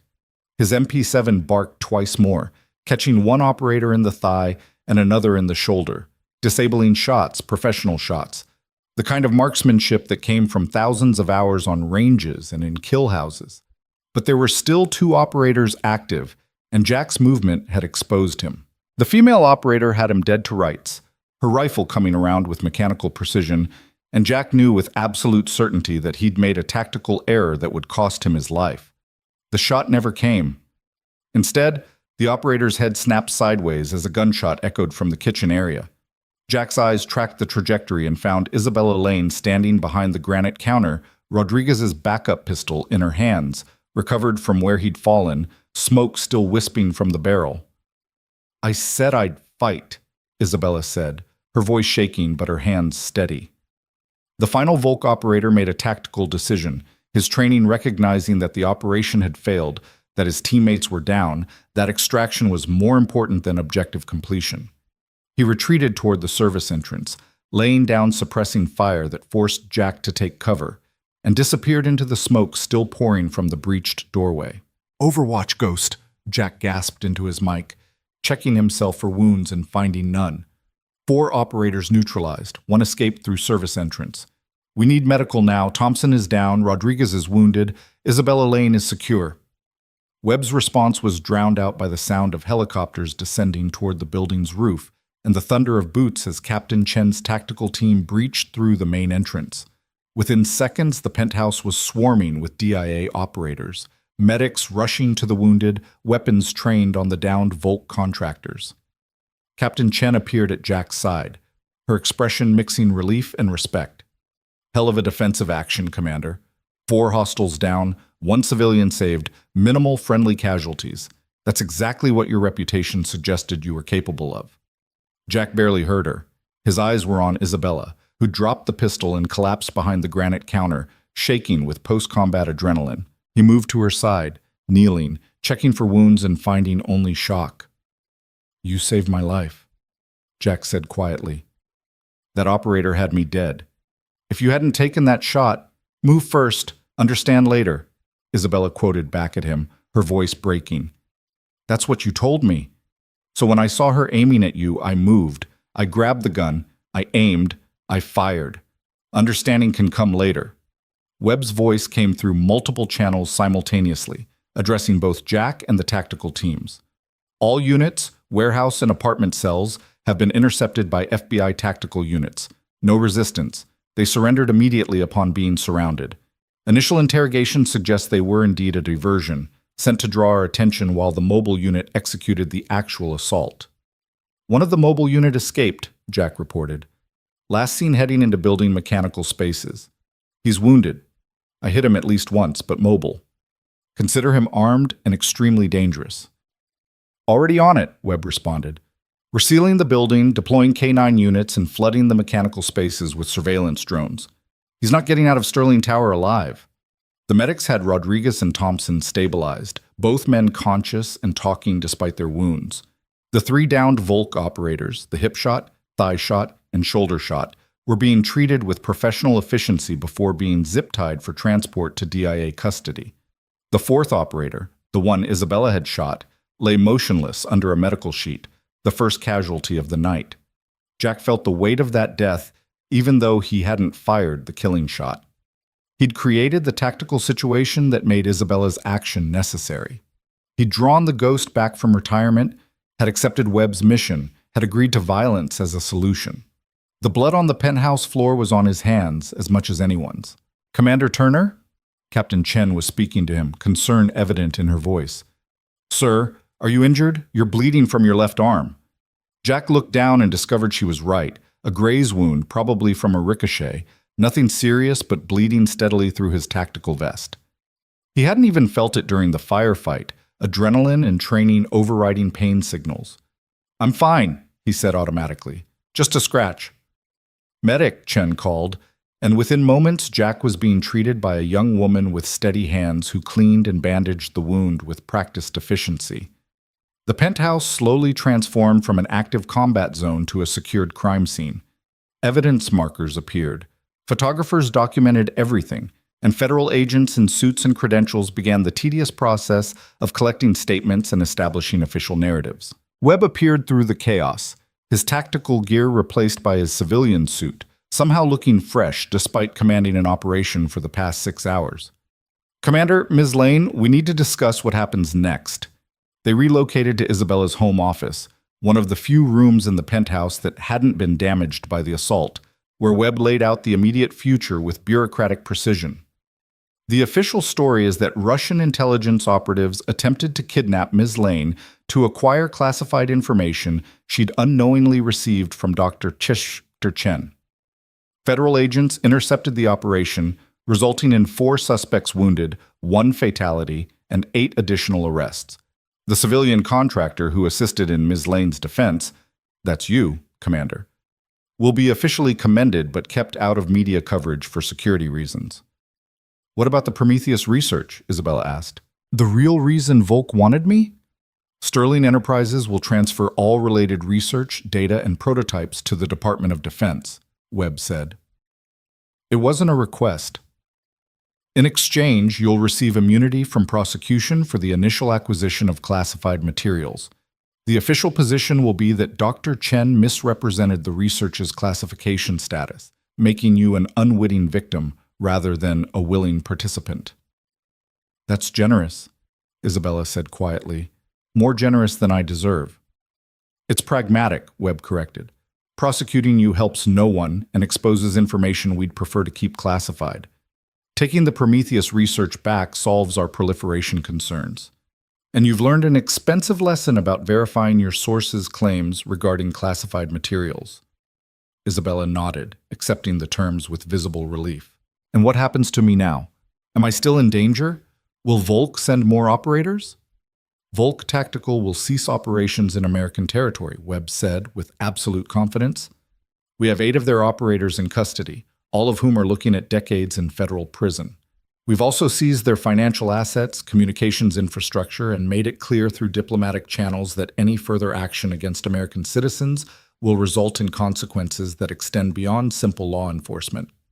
Which was diplomat speak for, "We'll kill everyone involved and burn your organization to the ground," Jack translated mentally.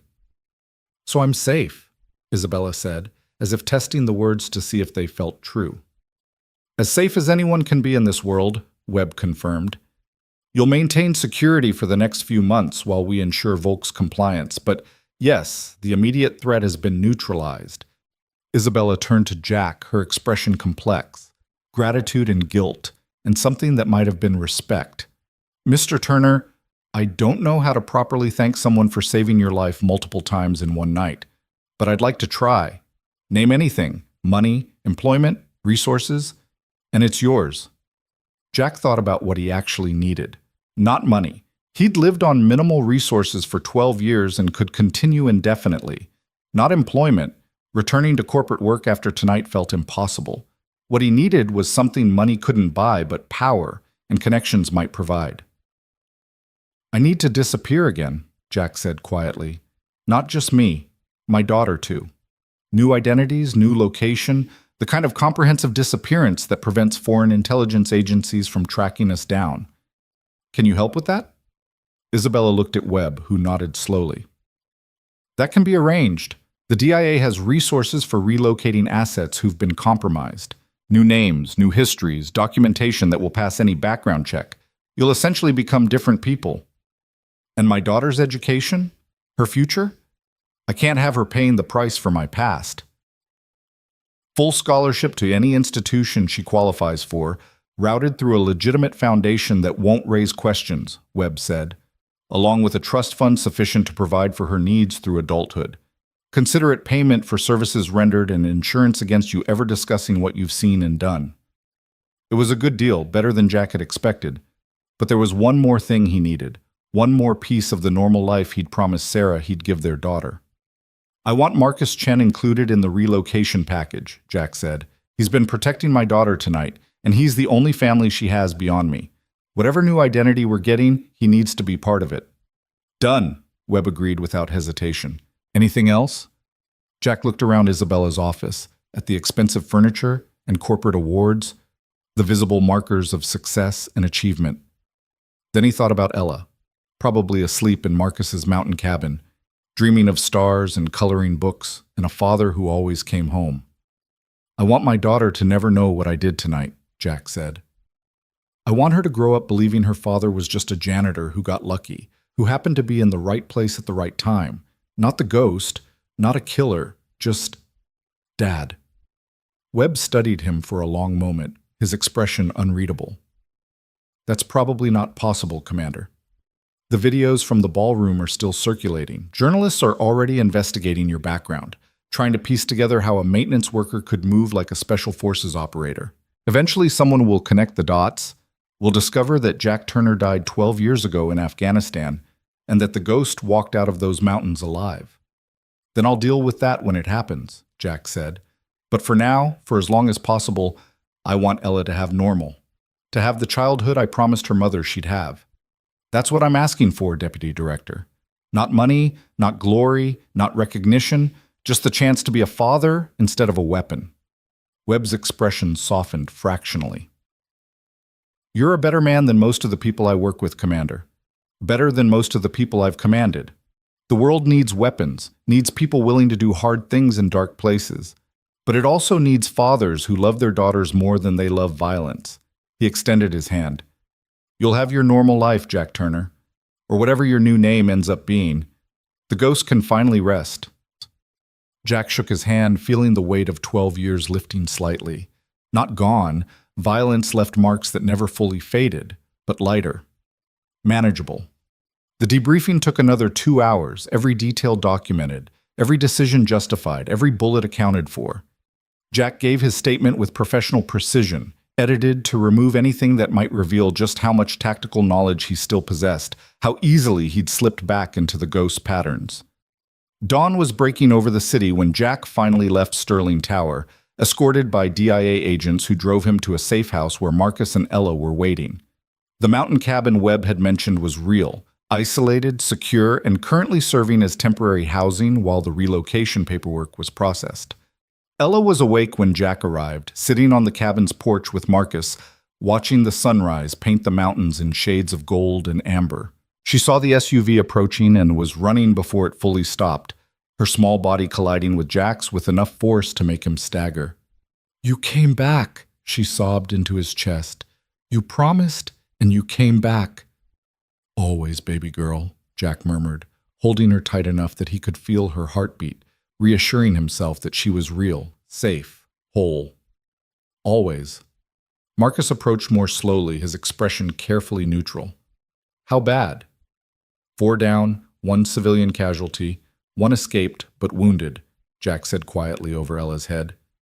"The threat is neutralized. We're getting relocated, new identities, the full package. You're included if you want."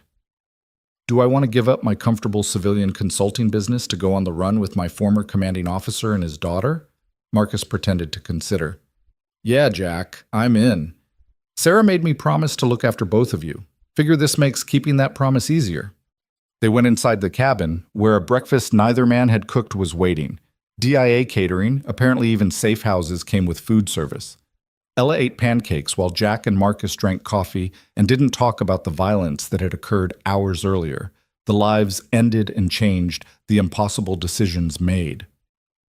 "There's something I need to tell you," Jack said to Ella once she'd finished eating, once the morning sun had burned away the last shadows of night. "About what happened. About who your father used to be." "The ghost," Ella said simply, making Jack freeze. "I heard Deputy Director Webb talking. I heard the agents calling you Commander. I know you were a soldier, Daddy. A special kind of soldier who did dangerous things." Jack exchanged glances with Marcus, who shrugged as if to say kids hear everything. "Yes," Jack confirmed, because lying served no purpose now. "I was the ghost. A long time ago, I led a team of soldiers who did missions that other soldiers couldn't do. We were good at it. We never lost anyone, never failed a mission where failure would cost lives." "But you walked away," Ella said, "because you met Mom, because you wanted to be normal. Because your mom showed me that being a weapon wasn't the same as being a man," Jack corrected gently. "She taught me that real strength isn't about how well you fight. It's about what you fight for, who you protect, who you love." Ella was quiet for a long moment, her 9-year-old mind processing concepts that most adults struggled with. "Are you going to be the ghost again? Now that everyone knows?" "No," Jack said firmly. "The ghost is retired permanently. From now on, I'm just Dad. We're going to move somewhere new, start over with new names, and you're going to go to a good school and make friends and have the completely normal, boring childhood that every kid deserves. Set. Can we get a dog? Ella asked, because children's priorities were beautifully, blessedly simple. Yes, Jack laughed, feeling the darkness of the past night receding. We can absolutely get a dog, any kind you want. I want a big one that can protect us if bad guys come back. The bad guys aren't coming back, Marcus assured her. Your dad made sure of that. He's very good at making sure bad guys don't come back. Ella seemed satisfied with that answer, returning to her pancakes with the resilience that children possessed, the ability to process trauma and move forward without carrying the same scars adults accumulated. Jack watched his daughter eat and felt something settle in his chest. Not quite peace, but maybe the beginning of it. He'd walked back into the shadows one final time, had become the ghost for one more mission. But he'd done it to protect what mattered most, to ensure that Ella could grow up without looking over her shoulder, without fear that her father's past would destroy her future. The official paperwork for their relocation arrived within a week. Jack Turner became Michael Sullivan, a widowed architect from Portland with a daughter named Emma. Marcus Chen became David Sullivan, Michael's brother, a software consultant working remotely. The identities were thorough, complete with work histories and references and digital footprints that suggested lives lived quietly and unremarkably. They moved to a small town in Montana, the kind of place where neighbors brought casseroles to welcome newcomers, and the biggest crime was teenagers tipping cows. The house was modest but comfortable, with a yard big enough for Emma's promised dog, a golden retriever mix from the local shelter that she named Starlight. Michael Sullivan found work with a local architecture firm, designing homes and municipal buildings, using skills he'd actually possessed in his previous life to create something lasting and beautiful. David Sullivan established his consulting business in the house's converted garage, providing cybersecurity advice to companies that never realized they were being protected by one of the military's former top intelligence specialists. And Emma Sullivan attended 4th grade at the local elementary school, where her teachers commented on her maturity, her kindness, and the beautiful artwork she created featuring stars and constellations and families holding hands beneath impossibly bright skies. 6 months after the night at Sterling Tower, Michael received a package with no return address. Inside was a tablet loaded with news articles about the Russian intelligence operation that had been thwarted by federal agents. The stories mentioned Isabella Lane, who'd resigned from Sterling Enterprises to pursue philanthropic work in educational access and clean energy. They mentioned the 8 Russian operatives facing trial for attempted kidnapping and industrial espionage. They mentioned the unnamed federal contractor who'd assisted in Ms. Lane's rescue. What the articles didn't mention was the Ghost, or Task Force 6, or any of the classified operations that had defined Jack Turner's first life. Webb had kept his promise. The past stayed buried, allowing the present to flourish. There was one final item in the package, a photograph of Isabella Lane at a ribbon-cutting ceremony for a new STEM education center she'd funded. She was smiling, genuine and relaxed in a way she never had at Sterling Enterprises. Across the bottom, in handwriting that suggested expensive private schools and calligraphy lessons, was a message. Thank you for showing me what truly matters. Your courage saved more than my life. It saved my perspective. I hope you found the peace you deserve. Michael showed the photograph to David over coffee on the porch, while Emma played with Starlight in the yard, her laughter carrying on the mountain breeze. Think we actually got away with it? David asked. Think the past will really stay past? Michael watched his daughter, saw her throw a tennis ball that Starlight retrieved with boundless enthusiasm, saw her collapse in the grass laughing when the dog licked her face, saw, for the first time in 12 years, something that looked like the normal childhood Sarah had made him promise to provide. I think, Michael said slowly, that the past is always with us. What happened at Sterling Tower, what I did, who I was, that doesn't just disappear, but it doesn't have to define us either. Emma knows I was a soldier. She knows I fought when I had to. But she also knows that I chose her over violence, chose building a life over destroying threats, chose being dad over being the ghost. That's very philosophical for a Wednesday morning, David said dryly. I've had a lot of time to think about it, Michael admitted. Every day for 6 months, I've woken up expecting someone to have found us, expecting the past to have caught up. And every day? It hasn't. We're just three people living in Montana, a single father, his brother, and his daughter. Normal, unremarkable. Boring, David added. Perfectly, beautifully boring, Michael agreed. Emma ran up to the porch, Starlight bounding beside her, both of them covered in grass stains and dog hair. Uncle David, can we go to the lake this weekend? My friend Sarah said there's good fishing. Absolutely, David said. Your dad claims he was quite the fisherman back in the day. We should test that claim. I never claimed that, Michael protested, but he was smiling. I said I'd been fishing exactly once and caught nothing. Then this weekend you'll catch something, Emma declared with the absolute confidence of childhood. Because we're the Sullivans, and Sullivans can do anything if we try hard enough. Michael met David's eyes over Emma's head, saw his old teammate fighting back emotion. Because Emma was right, in a way. Not that they could do anything, but that trying mattered. That showing up for each other, for family, for the small daily acts of love and care was its own kind of courage, its own kind of victory. You're absolutely right, sweetheart, Michael said, pulling Emma into a hug while Starlight wagged her tail hard enough to create a small windstorm. The Sullivans can do anything, and you know what we're going to do right now? What? We're going to go inside, make some lunch, and then spend the afternoon doing absolutely nothing dangerous, exciting, or interesting. Just a regular family on a regular Wednesday. Emma wrinkled her nose. That sounds kind of boring, Dad. That's the point, baby girl, Michael said, and realized he meant it with every fiber of his being. That's exactly the point. They went inside together, leaving the porch and the Montana mountains and the past that had nearly destroyed them. Jack Turner, commander, ghost, weapon, stayed outside with the morning sun and the memories of missions that would never be declassified. Inside was Michael Sullivan, father, architect, man trying desperately to be normal. And that was enough. That was everything. Later that evening, after Emma was asleep and David had retreated to his garage office, Michael stood at his daughter's bedroom door, watching her breathe in the peaceful rhythm of childhood dreams. Starlight lay at the foot of her bed, already adapting to his role as protector and companion. The silver ring still sat on Michael's left hand because some promises transcended identities. The inscription, Ghost 6 Omnia, remained hidden, visible only to those who knew what to look for. It was a reminder, a memorial, a promise that the man who'd walked out of the Hindu Kush mountains had become something better than a weapon. He'd become a father who kept his promises. A man who'd fought his last battle not for medals or missions, but for his daughter's right to draw pictures of stars without fear. A man who'd finally understood what Sarah had been trying to teach him all along. That true strength wasn't measured in successful operations or zero casualty records.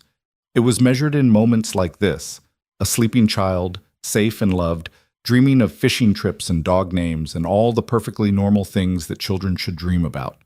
The ghost was gone, buried beneath paperwork and new identities and the quiet dignity of a life lived in the light rather than the shadows. And in his place stood Michael Sullivan, father, protector, ordinary man with an extraordinary past that he'd traded for the most valuable thing in the world, the chance to watch his daughter grow up. Outside, the Montana stars blazed in patterns Emma would learn to name, constellations that would guide her through a future her father had fought to secure. Inside, Michael Sullivan turned off the light, whispered, "Love you, baby girl," to his sleeping daughter, and closed the door on the ghosts of his past. Some men were born to be weapons, but the best men, Michael had finally learned, were the ones who chose to be fathers instead. And that choice, made every single day in 1,000 small ways, was the truest victory he'd ever achieved.